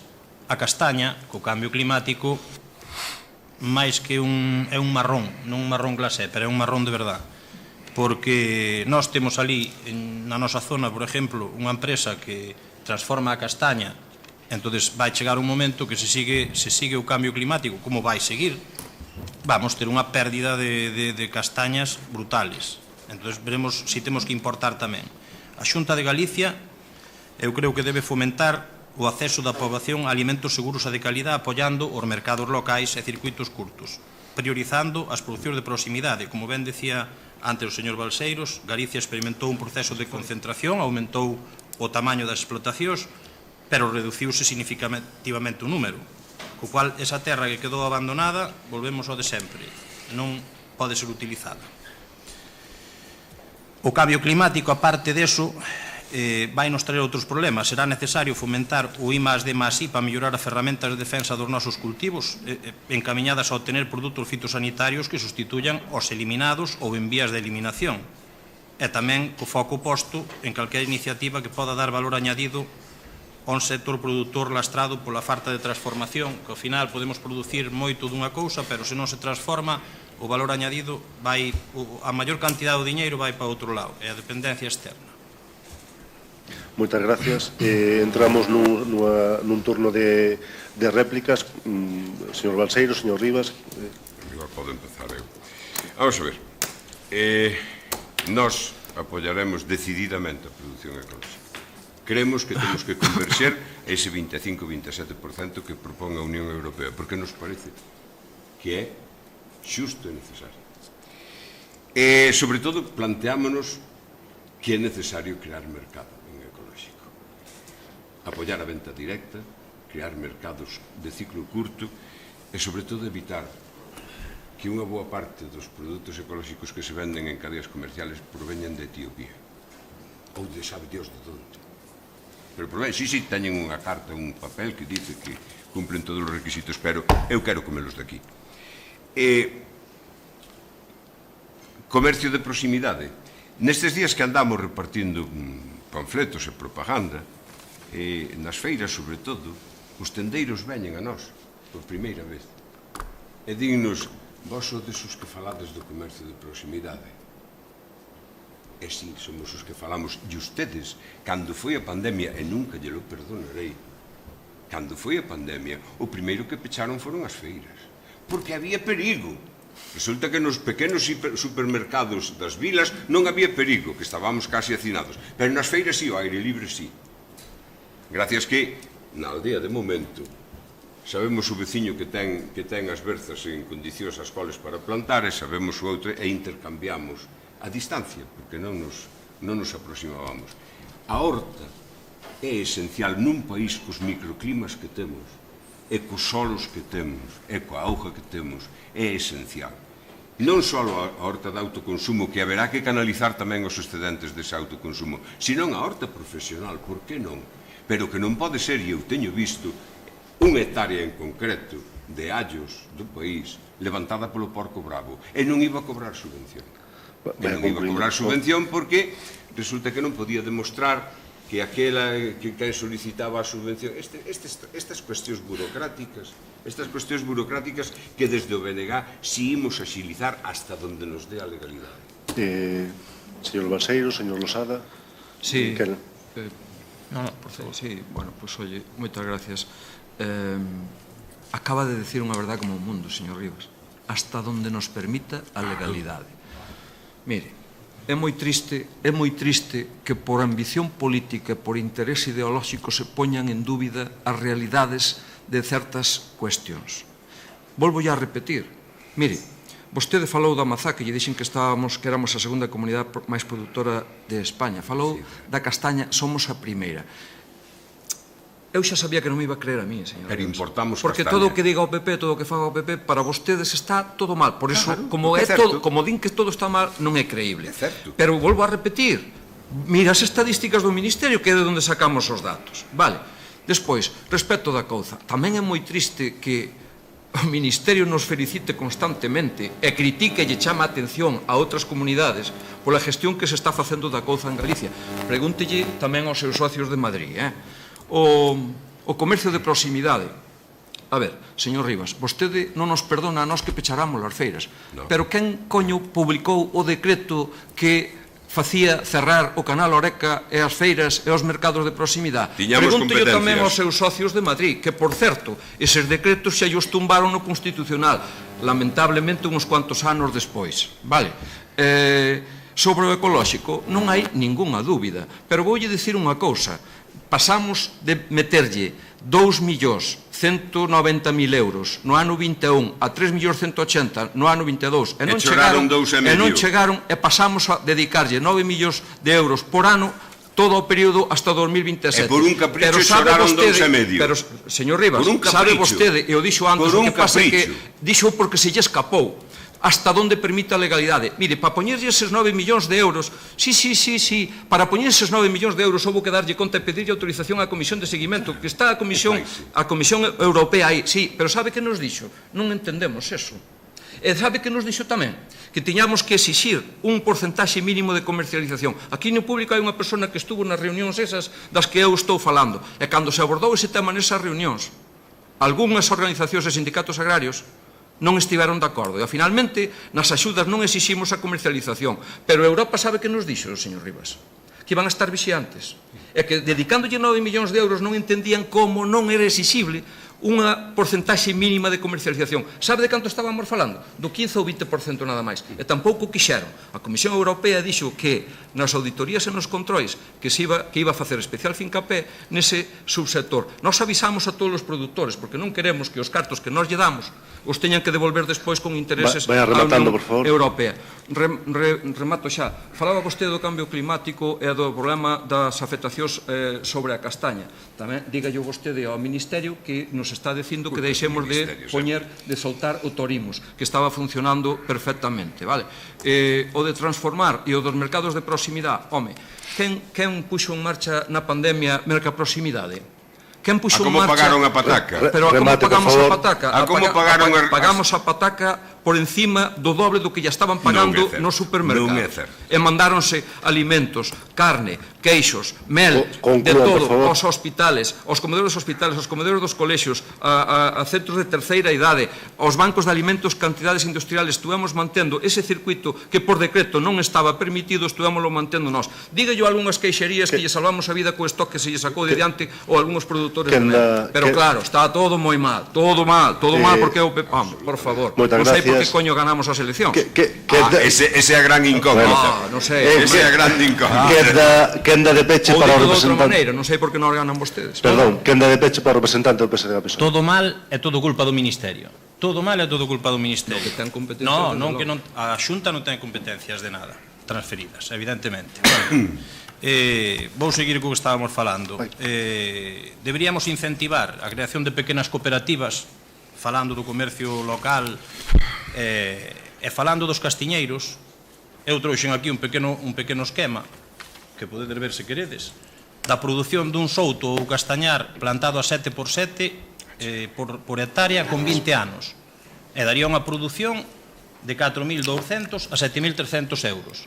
Pero claro, se se quere pódese, se non se quere non se pode. Se non se quere plantar castiñeiros, pois evidentemente, como dicía Xosé Luís antes, pois haberá que importar a castaña, porque de feito hasta tendo en Galicia empresas que transformen a castaña, xa o ideal sería crear empresa, que é o que nos faltou aquí sempre, transformar.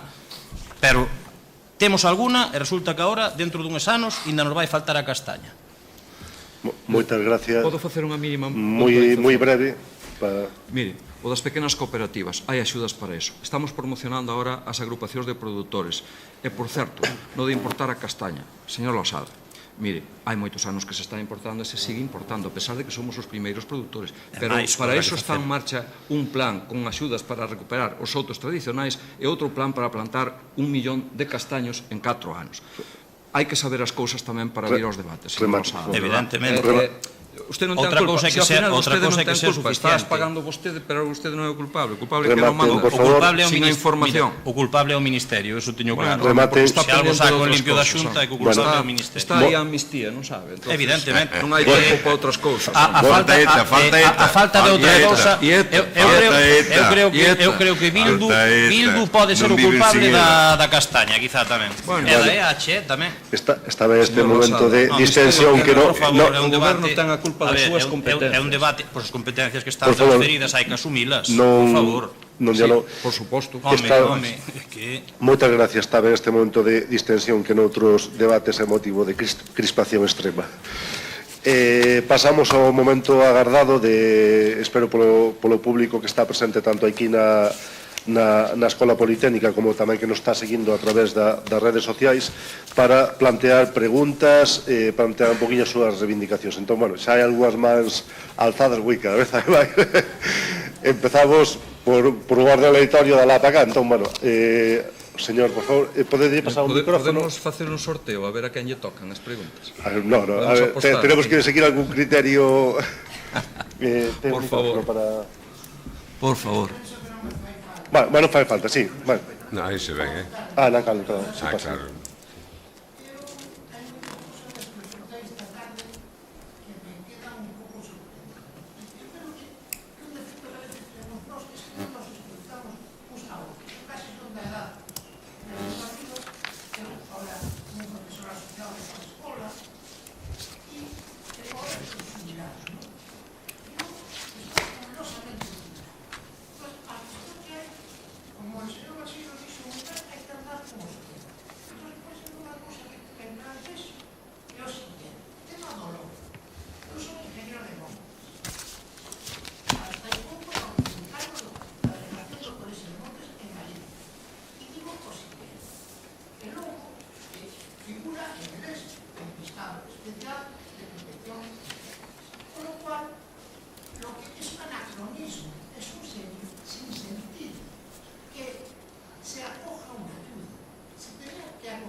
El lobo es una especie protegida y que ahora figura.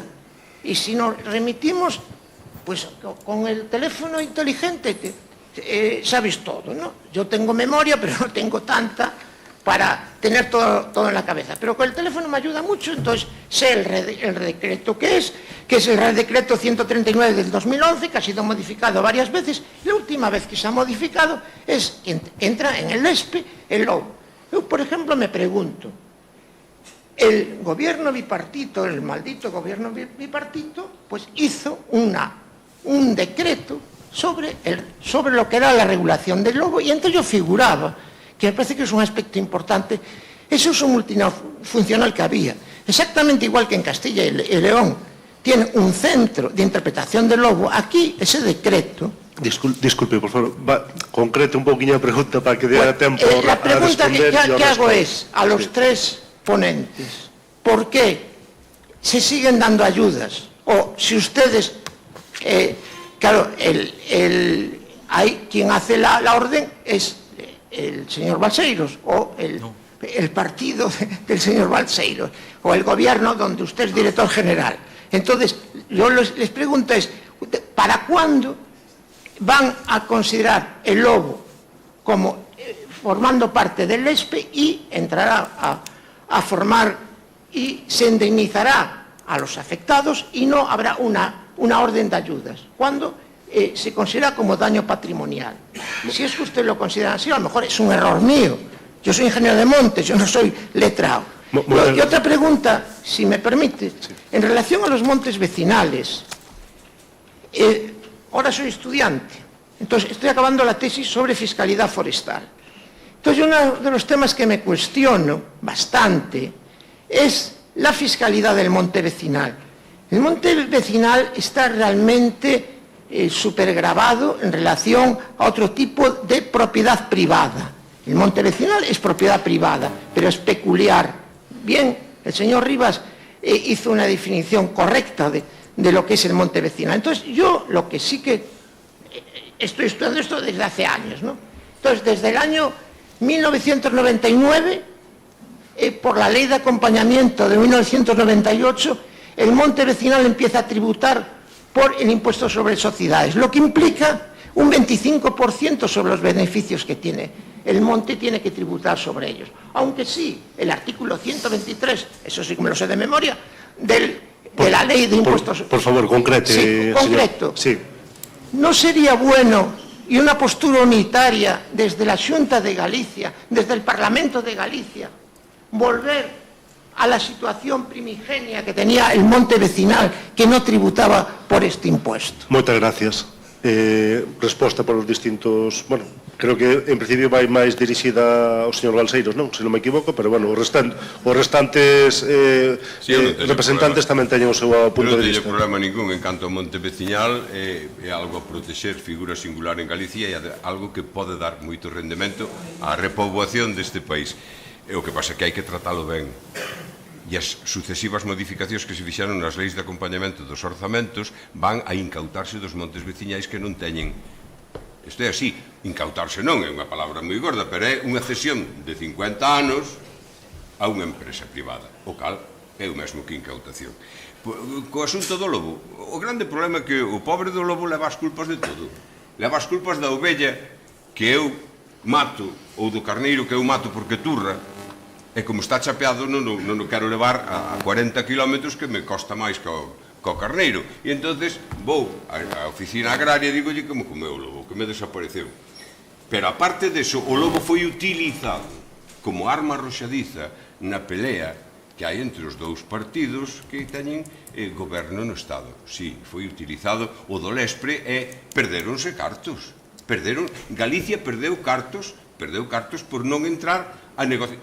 Outras comunidades autónomas, señor Balseiros, entraron protestando contra a inclusión no Lespre, pero levaron o diñeiro. Levaron o diñeiro as axudas que repartiu o goberno central. En definitiva, eu creo que se a sociedade moderna de Galicia decide non ter lobo, exterminemos. Pero se decide ter lobo, hai que pagar. E hai que pagar o seu xusto precio, o lucro cesante, e hai que buscar sistemas de conteo dos animais que están en semiliberdade ou en liberdade no monte, nos montes veciñais, por exemplo. Hai que buscar sistemas de conteo. O que non pode cargarse toda a biodiversidade e a existencia do lobo, digo biodiversidade pola rede de natura e a existencia do lobo encima dos gandeiros. Non vale.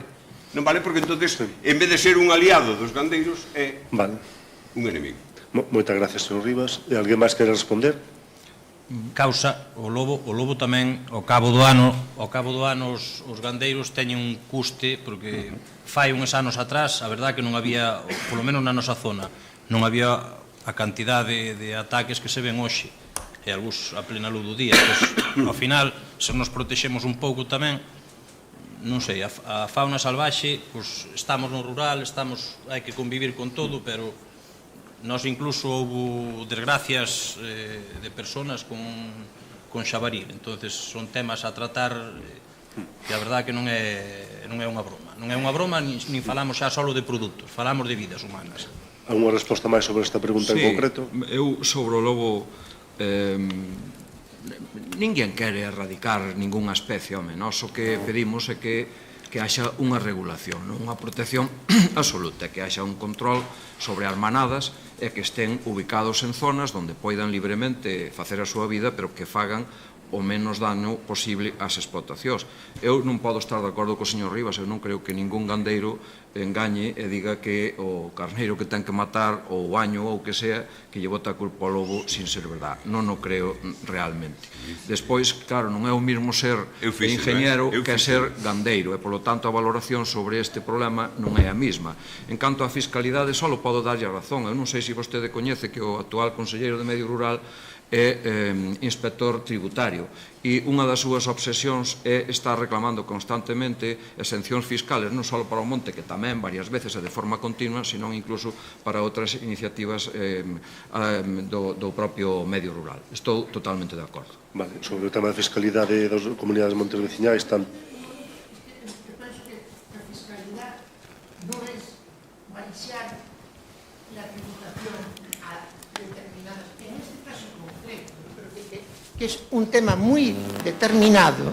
Por favor, hai, creo, 5 ou 6 turnos de palabra, despois podemos volver a repreguntar. Disculpe, para que todos teñan a súa quenda. Buenas, voume presentar, eu son Javier Miranda, produtor de horta, referente ao, bueno, primeiro dar as gracias a Campo Galego por organizar este acto, que é dos poucos que é a primeira vez que veño un, gracias que me enterei por un grupo de WhatsApp, que senón xa ni me enteraba de que isto existía. Por outro lado, respecto ao tema das oficinas agrarias, é vergonzoso o funcionamento que teñen, porque eu a día de hoxe, para ir á oficina agraria a Meira, teño que pedir cita. E moitas veces que vou sin cita, dice má señora que hai ali, que non está atendendo nada. ¿Usted tiene cita? No, teño que salir fora, chaman por teléfono. Oye, son Javier Miranda, para cá non me dar cita, paso 11:15, pero a 11:15 xa me atende. Entonces, así funciona todo. E por outro lado, eu faríavos unha pregunta. Xa que todo está ben, e xa que non hai problema ningún, porque nos estamos organizando por grupos de WhatsApp de 1000 participantes, solicitando que alguén nos bote unha mao, que alguén nos axude, e sacando en 3 ou 4 días unhas listas de 18 reivindicacións que che podo ler. O cual, temas de abonados, temas digitales, temas distintos. Tamén se está facendo o traballo porque a xente está tan cabreada. Esa é a miña pregunta. Moitas gracias. Resposta para calquera de vos? Agradezoche a túa pregunta. Primeira parte da pregunta, pedir cita. Teño entendido que está eliminado da cita. Si che están dicindo si ter cita, tens que comunicalo e inmediatamente se tomarán medidas. Somos conscientes, e admito, hai cousas que están moi ben, hai cousas que están ben e tamén hai cousas que están mal. Somos conscientes de que no territorio... Mira, eu escoiteite con total atención sin interrumpirte. Rogaríache que me deixaras contestar, entre outras cousas porque estou interesado en contestar o maior número de preguntas posibles, pero isto estaba previsto acabar ás 6:30 e van ser ás 7. Eu ás 7 teño que me marchar porque teño un acto en Lalín ás 8 e faime falta o tempo. Sinto moito, quería contestar o maior número de preguntas posibles.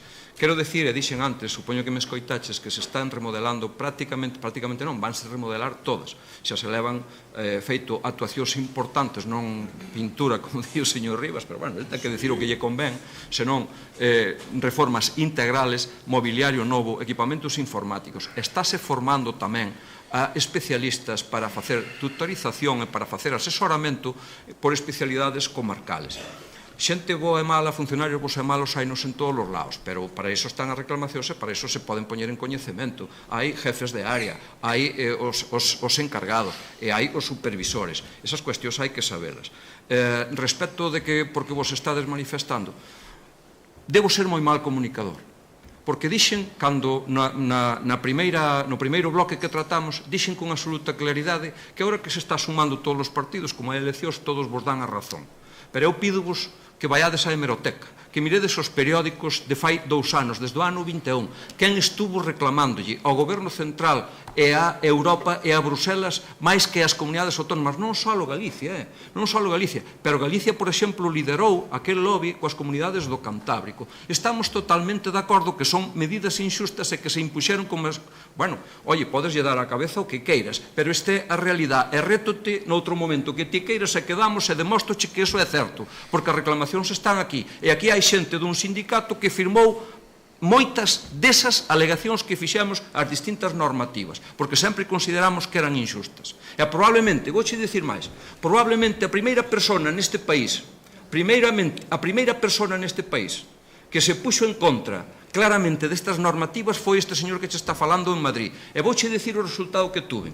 A pouco máis teño que marchar avergonzado da reunión de directores general de toda España cos 2 ministerios, o de Agricultura e o de Transición Ecológica. Tacháronme hasta de negacionista. E non vou dicir outros insultos que recibí. Por certo, despois un director general no pasillo esperoume para pedirme disculpas.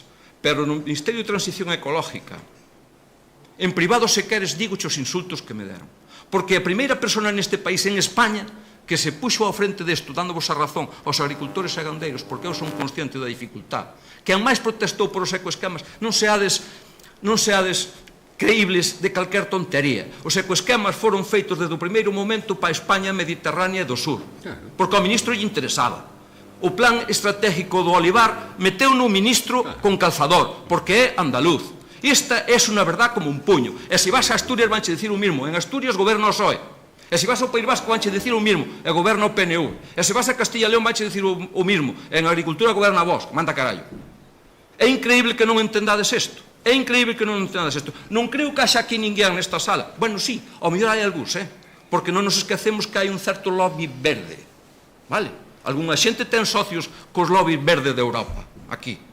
Pero, en general, nadie está a favor desa aplicación tan restrictiva, desas normas tan sofocantes para as explotacións. Nós todos estamos a favor de que hai que ter unha estrategia medioambiental, de que hai que tomar medidas contra o cambio climático, pero non pode ser poñendo medidas de hoxe para mañán e de forma que gravan as explotacións convertíndoas en inviables. E por iso, sinto moito, pero non podo entender o que estás dicindo. Porque agora todo o mundo, mira, vouche dicir outra cousa máis, perdón, xa remato, vouche dicir, non, pero escoita, vouche dicir outra cousa, mira, vouche dicir outra cousa, non, vouche dicir outra cousa. Igual é mellor que para que vos queredes cos contactos e que faledes entre vos. Non hai ningún problema. Preguntas no público de xente que quere intervir tamén. Home, temos cousas que facer, A ver, eu rapidísimamente. Veño encantado aquí, pero... Rapidísimamente, en canto ás oficinas agrarias comarcais, tes toda a razón, porque están desmanteladas desde hai máis de 10 anos. Claro, bueno. Pero dígoche máis. É dicir, as oficinas agrarias comarcais, eu querería, o malo de ter anos é que ás veces pois ten recordos, non? Eu recordo nas tabernas da parroquia onde tiña a unitaria, recordo os axentes de extensión agraria ás 12 da noite falando coa xente entre unha nube de fume e entre arrastros e partidas, falando de como abonar unha pradería, como calear. Acordo esa oficina agraria comarcal. Esa oficina agraria comarcal é a que necesitamos, unha oficina ao servizo do agricultor e do gandeiro.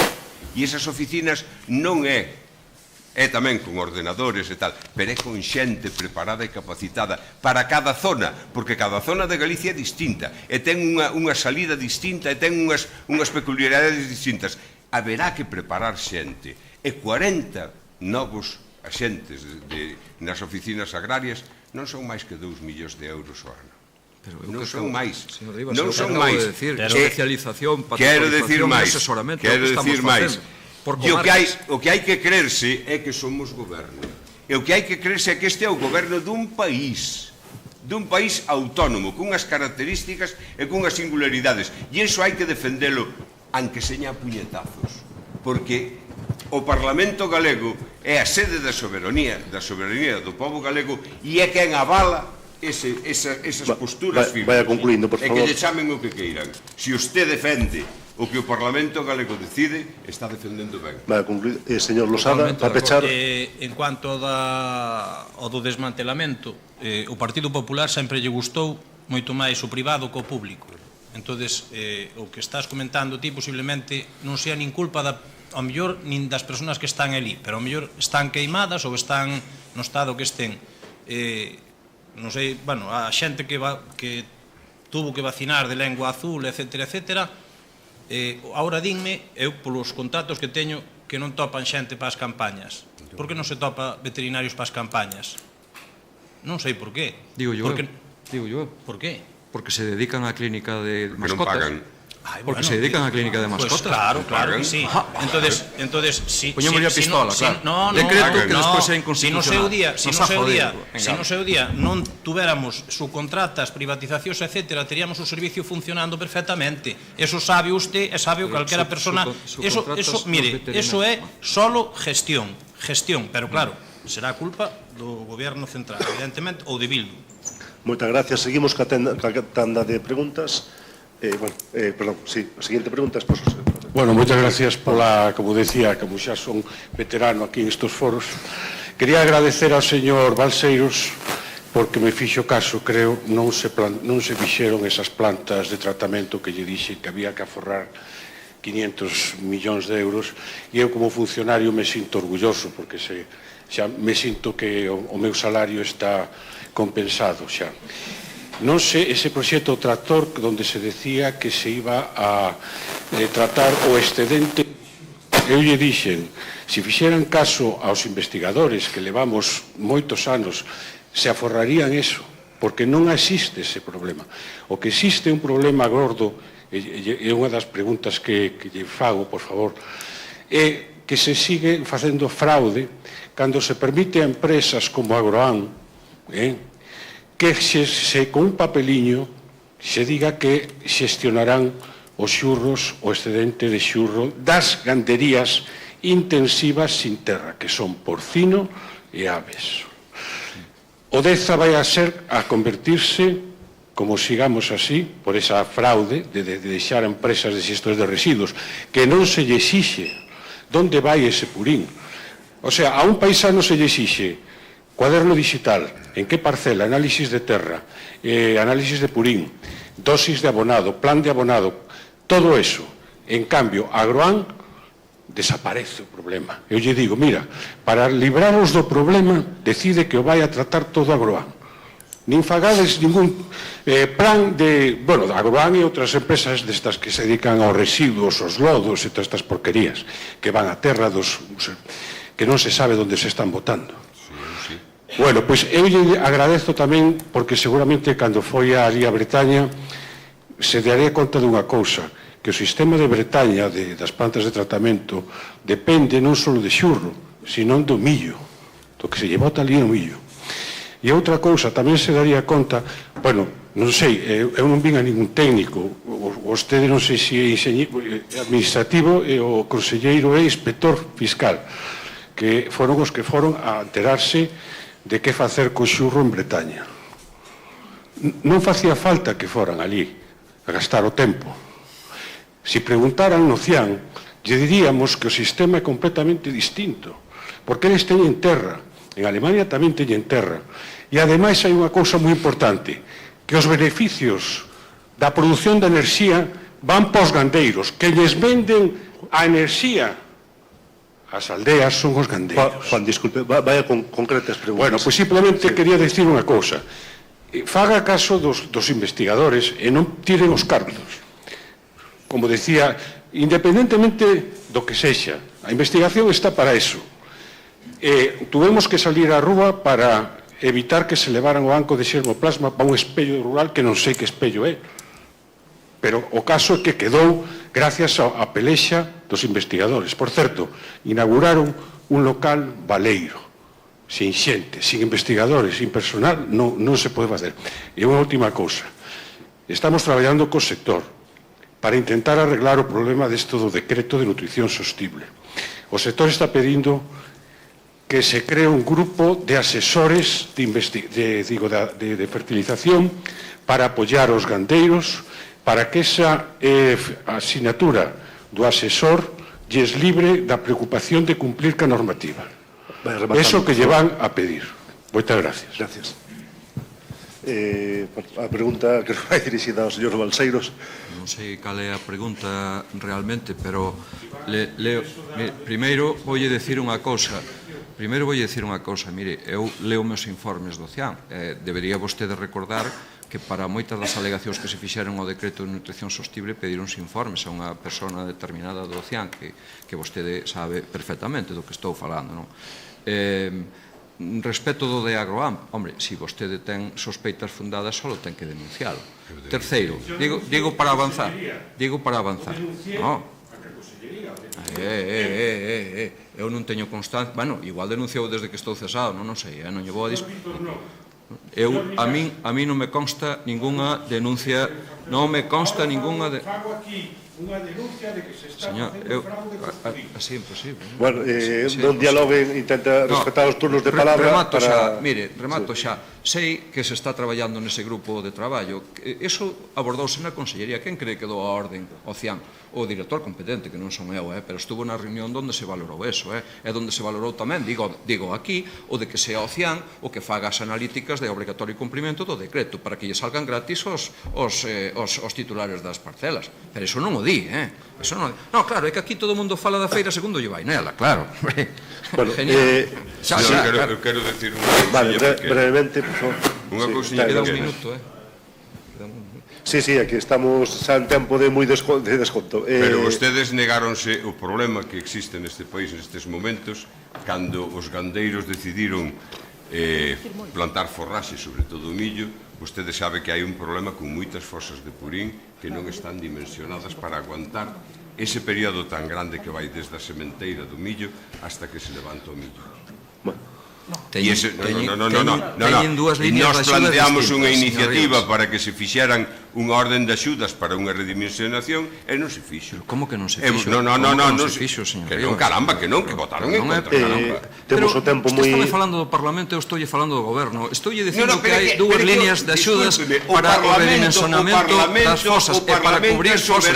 Señor Rivas. É onde se discuten as posicións do Goberno. Pois seguramente lle fixaron caso porque existen esas axudas. Non fixeron caso porque dixeron que era unha barbaridade. Por favor, vamos coa última pregunta e depois propóñolle de que as preguntas que queden pendientes comprometémonos a facerllas chegar aos representantes e as respostas. Eu a verdade, se os demais ponentes non teñen presa, pois pedirille ao Balseiros, que seguro que o entenden ben no meeting en Lalín, que tarde un pouquiño máis e que nos dé resposta ás preguntas que dos gandeiros e gandeiras que estamos aquí, que viñemos eu dende Cesuras a 50 kilómetros, por exemplo, e seguro que o mellor ainda hai algúns compañeros e compañeras que dende máis lonxe.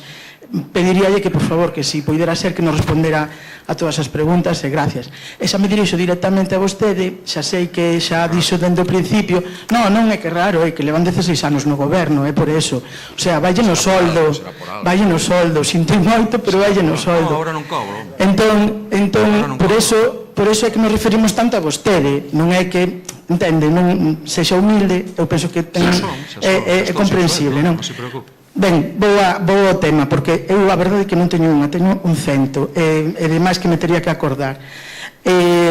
Falaba vostede, de feito concretáballe o señor Losada que falaba do 40% da producción a nivel nacional que é galega en leite, eu refirmo ao leite, eu son de leite en ecolóxico, para concretar. E falaba e concretaballe vostede o 42%, gústame que ese 2% que o resalte, que se sinta orgulloso, pero tamén me gustaría que o defendera un poquinho máis, tanto en Madrid como en Bruselas, cando corresponde. Non vostede, pero si o seu partido, de feito, parece que leva toda a vida gobernando o PSOE os que están gobernando agora en Madrid. Vostedes tamén estiveron gobernando, o sea, xa o falou antes o señor Mini, nos tempos de Rajoy, pois estábamos nas mesmas. Entón, respecto ás reunións, cando se falaba dos temas da PAC en Madrid, pois igual non fixo tanta forza como fixeron os andaluces, igual non fixo tanta forza como fixeron os das Illas Baleares. Por favor. Home, tendo en conta que o 42% da produción láctea é aquí, pois teria que facer a forza na mesma proporción, entendo eu. Ou polo menos entendemos todos os que estamos aquí. Eso por un lado. Sobre o dichoso debate sobre o precio do leite por riba dos costes de producción, é que isto xa non para vostede, para todo o mundo. Eu penso que xa nos toman un pouco por tontas e tontos. É que nós non queremos cobrar o precio do leite nin a carne con que cubra os costes de producción. Nós queremos un soldo digno. Queremos un soldo digno. Non só cobrar por encima dos costes de producción.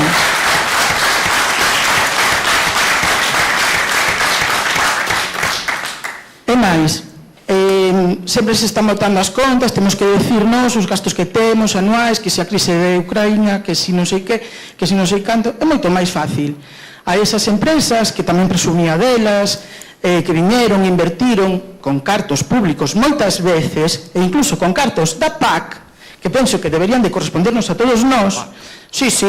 Sí, Coren recibe bastantes cartos da PAC, ou non? Vaya concretando as preguntas. Perdón, eu quixera decir, si os demais tamén poñentes dentro das súas forzas políticas están de acordo con que se faga outro estudio, o mellor tampouco é a conta láctea e a conta carne aquí a panacea de saber cal é o noso precio digno para os nosos produtos. Igual terían que facer máis reunións deste tipo, que tamén agradezo a Campo Galego, como non pode ser de outra maneira, e baixar ao fango, baixar, como decía o señor veterinario, que vostede ao principio hasta me ofendeu cando lle decía en plan que non era tan político, bueno, non sei, non o estou dicindo que as palabras adecuadas, pero igual habría que falar máis coa xente do campo, coa xente técnica, como tamén decía Juan Castro, e saber como son as cousas na realidade, non só nos despachos. Vostede estivo facendo en decembro 55 reunións por todo o país explicando a PAC, eu ainda non entendín hoxe, pero o que si entendín é que vostedes non apostan nin polo ecolóxico, nin polo sector. Polo ecolóxico xa está máis que sabido, xa o falou Mini, xa o falaron todos, e dentro do 22 seguimos esperando. Concrete. Vale, concreto. Vai ser continuista se continúan vostedes no goberno as súas medidas en medio rural e a súa actividade dentro do medio rural, e por outra parte, para as outras forzas políticas, se vai a desmantelar esta continuidade de 16 anos do PP, ou se podemos ter esperanzas, ter algo de esperanza, volvo a decir, en que o noso sector se teña en conta como o que decimos e defendemos cando facemos as manifestacións, que se non hai agricultores, se non hai gandeiros, a cidade non come, nin nadie come. Somos o sector primario. Non estamos orgullosos de selo. E vostedes... Moitas gracias. Dame igual o turno de resposta. Bueno, empeza o señor Losada. Pois, en referente ao que dixeches antes, há moito orgullo de non ser tan político como a eles, estar pisando outras cousas que piso todos os días. Así sei, máis ou menos, o que está ocurrindo no campo, e por iso teño aquí os papeles do leite. Evidentemente que non quereredes o observatorio de custos, está moi ben saber o precio dun produto, pero está ben sabelo para ver o que é lexítimo ganar. Hoxe, o leite que eu compro, por exemplo, está no supermercado a 1,13. No 2007, que cando teño aquí outra factura do mesmo precio, estaba a 78 céntimos, que molestei en miralo. Pero molesteime en miralo eu. E non o que mo escribiu, como me corrigiu aquí algún. Fun eu que o mirou. E o Partido Socialista foi o partido que, polo menos hasta ahora, se dignou a dirigirse a min e a preguntar que podo facer con isto, que podo facer co outro. Entón, creo que tendo en cuenta a base da cadena é como se poden solucionar problemas. Con eso, e con entendemento, e con diálogo. Se non falan con un no goberno, pois, non sei, o problema é dos dous, non é do goberno solo. O problema é dos dous. Gracias.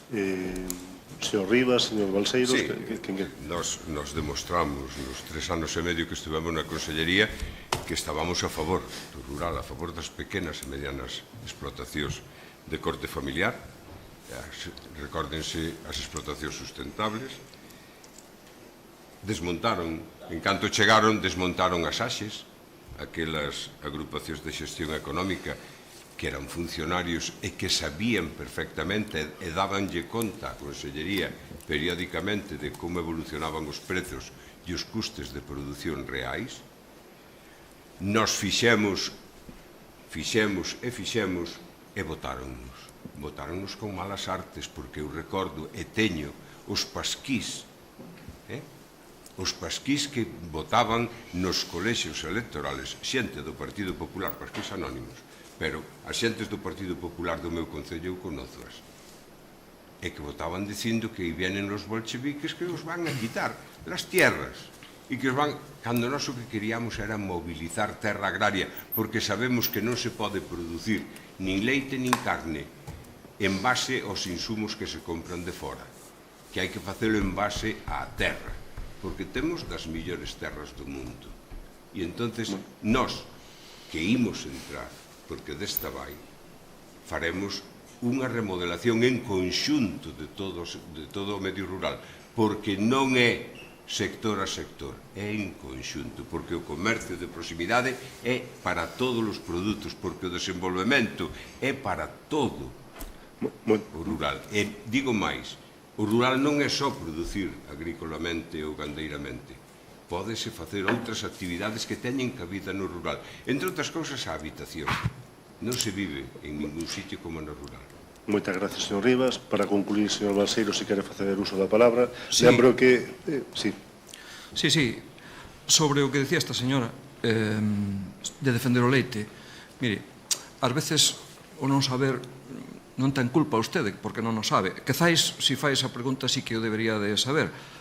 O sector do leite de Galicia foi unha das poucas cousas nas que sacamos para o vacún de leite 28 millóns de euros extras. E fixemos moita forza, créame.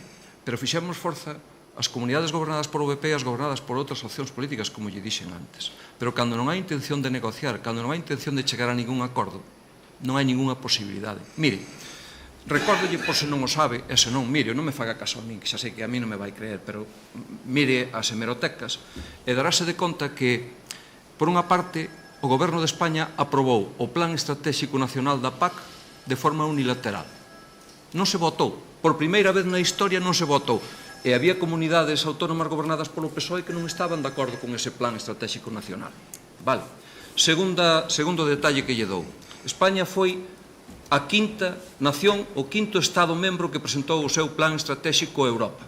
Recorda, seguro que o recorda, porque estou seguro que ve os medios de comunicación, que outros países agardaron hasta o último momento e incluso forzaron unha prórroga para presentar os seus plans estratégicos que utilizaron para estar negociando prebendas para os seus propios países. Pero nós había moita presa porque había unha presidencia europea en xogo. Sobre o soldo digno, estou totalmente de acordo con vostede, pero se estuvera atenta ao debate, que seguro que estuvo, o único dos comparecentes que están aquí, que ademais de falar dos costes de produción, falou dun margen de beneficio, fun eu.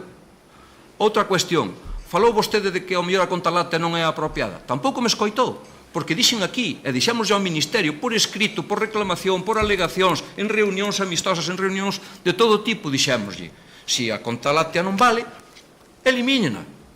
E propoñan vostedes a que queiran, que nós vamos a asumir, sin ningún problema. E modifiquen a lei da cadea alimentaria, que si é a competencia do goberno, quen goberne, sea o PP, sea o PSOE, sea quen sea. Vale? E que se establezca un mecanismo que determine claramente cales son os costes de produción. E que se determine para que sea obrigatorio por lei que se respeten os contratos. Creo que máis claro non poden ser. Despois, o señor Rivas di que eles sempre defenderon, cando estuveron gobernando 3 anos e medio, as explotacións pequenas e medianas. Nós defendemos as pequenas, as medianas e as grandes. Defendémolas todas. Mentras estén cumplindo a normativa de cada sector que está en vigor, non temos nada máis que decir, máis que apoialas decididamente, sin ningún tipo de problema. E moitas gracias por a súa pregunta. Moitas gracias, señor Balseiros. Sabemos que hai moitas preguntas, pero que temos un compromiso cos comparecentes vamos a 40 minutos de retraso con respecto á hora de remate. O que nos podemos comprometer é as preguntas todas que queden pendentes, tanto por parte vosa como a xente que nos sigue a través das redes, facerles chegar aos tres representantes e publicar as respostas que nos envíen. De acordo? Creo que é o máis viable, porque se non podíamos estar aquí hasta as 9 da noite. É unha pena porque evidentemente os temas son de interese e merecería máis tempo, pero bueno, hai un compromiso e creo que, bueno, levamos 40 minutos e oxalá pudera ser máis. Entón, vamos proceder a... Sí. Que pasa cos agroambientais deste ano? Por que non están as solucións? Perdón? As solucións dos agroambientais de...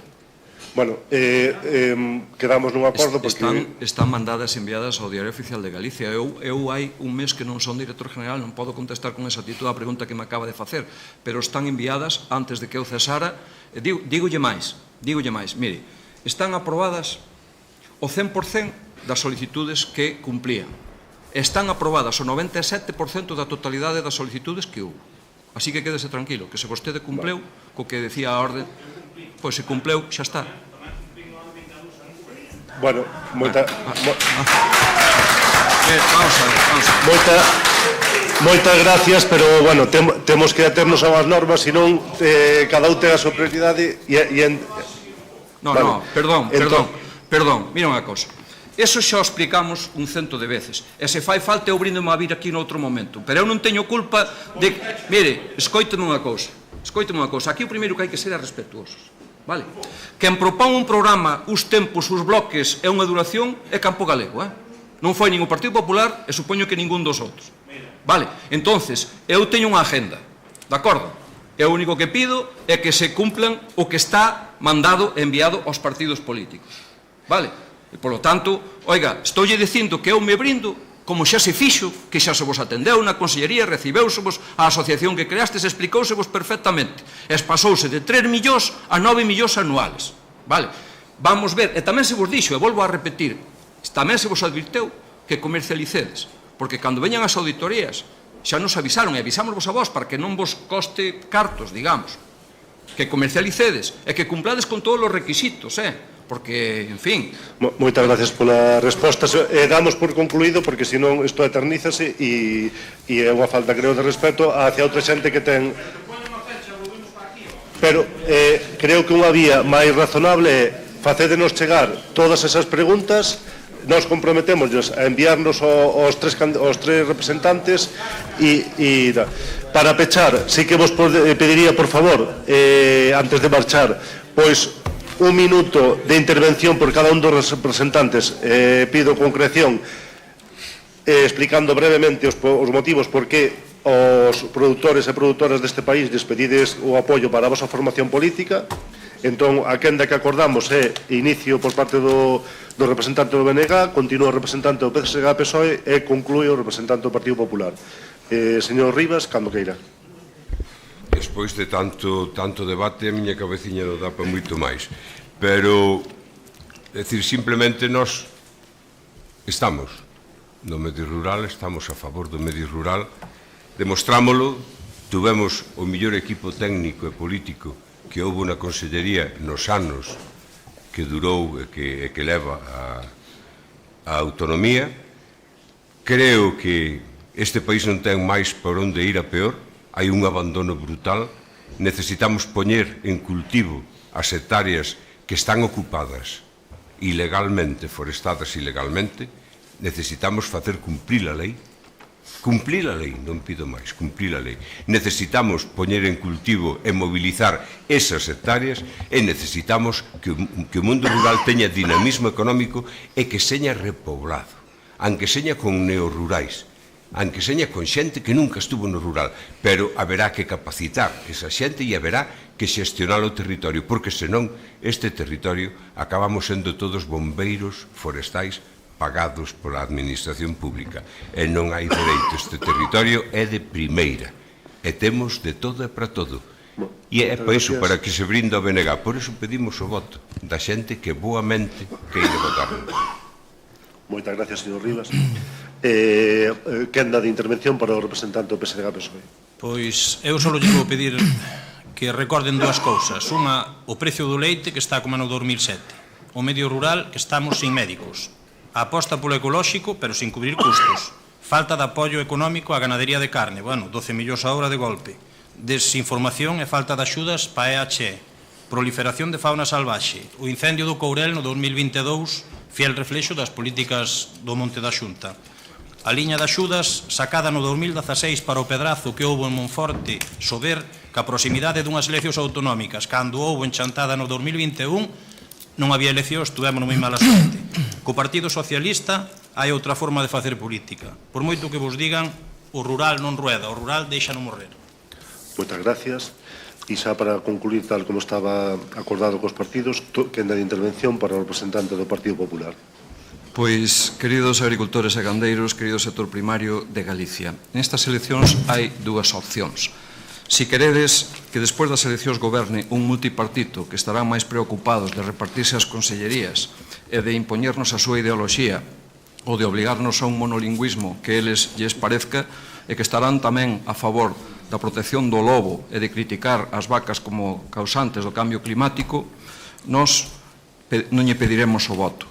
Si o que queren é que goberne un multipartito que son socios dos que acusaron as vacas de ser as causantes do cambio climático, dos que fixeron campañas de reducción do consumo de carne, dos que puxeron en evidencia os titulares das explotacións en canto a quitarlle o leite aos becerriños, ou os que son socios do lobby verde europeo que tanta normativa, requisitos e burocracia nos ten ocasionado, tampouco lle pedimos o voto. Ahora ben, se o que queredes é un goberno único, cunha voz única, organizado e unido, que desde o primeiro día estea traballando para tratar de resolver os problemas dos ciudadanos, entonces sí, entonces pedimos o voto para o Partido Popular. E si, despois das eleccións gallegas do 18 de febreiro, queredes un goberno para que funcione Galicia, entonces sí, pedimos o voto para Alfonso Rueda, pedimos o voto para o Partido Popular. Moitas gracias. Moitas gracias aos tres representantes, moitas gracias a todos vós que viñestes aquí, acudistes esta tarde, a toda a xente que nos está seguindo a través das redes sociais. Foi un debate intenso e de agradecer, respetuoso, e nada, quedamos convidados para un próximo debate. Moitas gracias.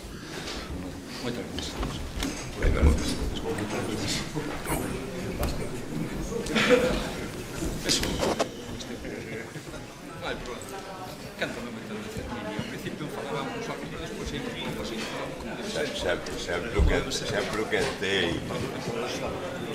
Oye, estaba sei que se dixeron que só ia ter secretaría de ciencia. Moitas gracias pola pastilla. Que tal? No, pero este saco. Gracias por invitar. Vas collerar? No, leva. Leva, sí. Quere outro? Non dudo porque... E cuidado co que dis.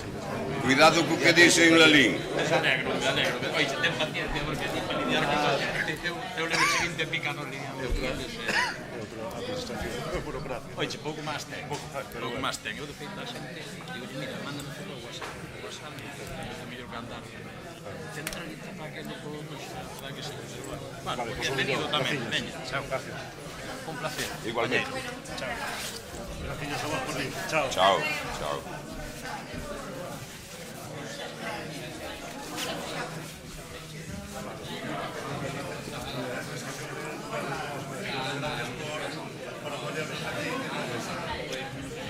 Está que facer un debate dunha semana. No, ahora Ay.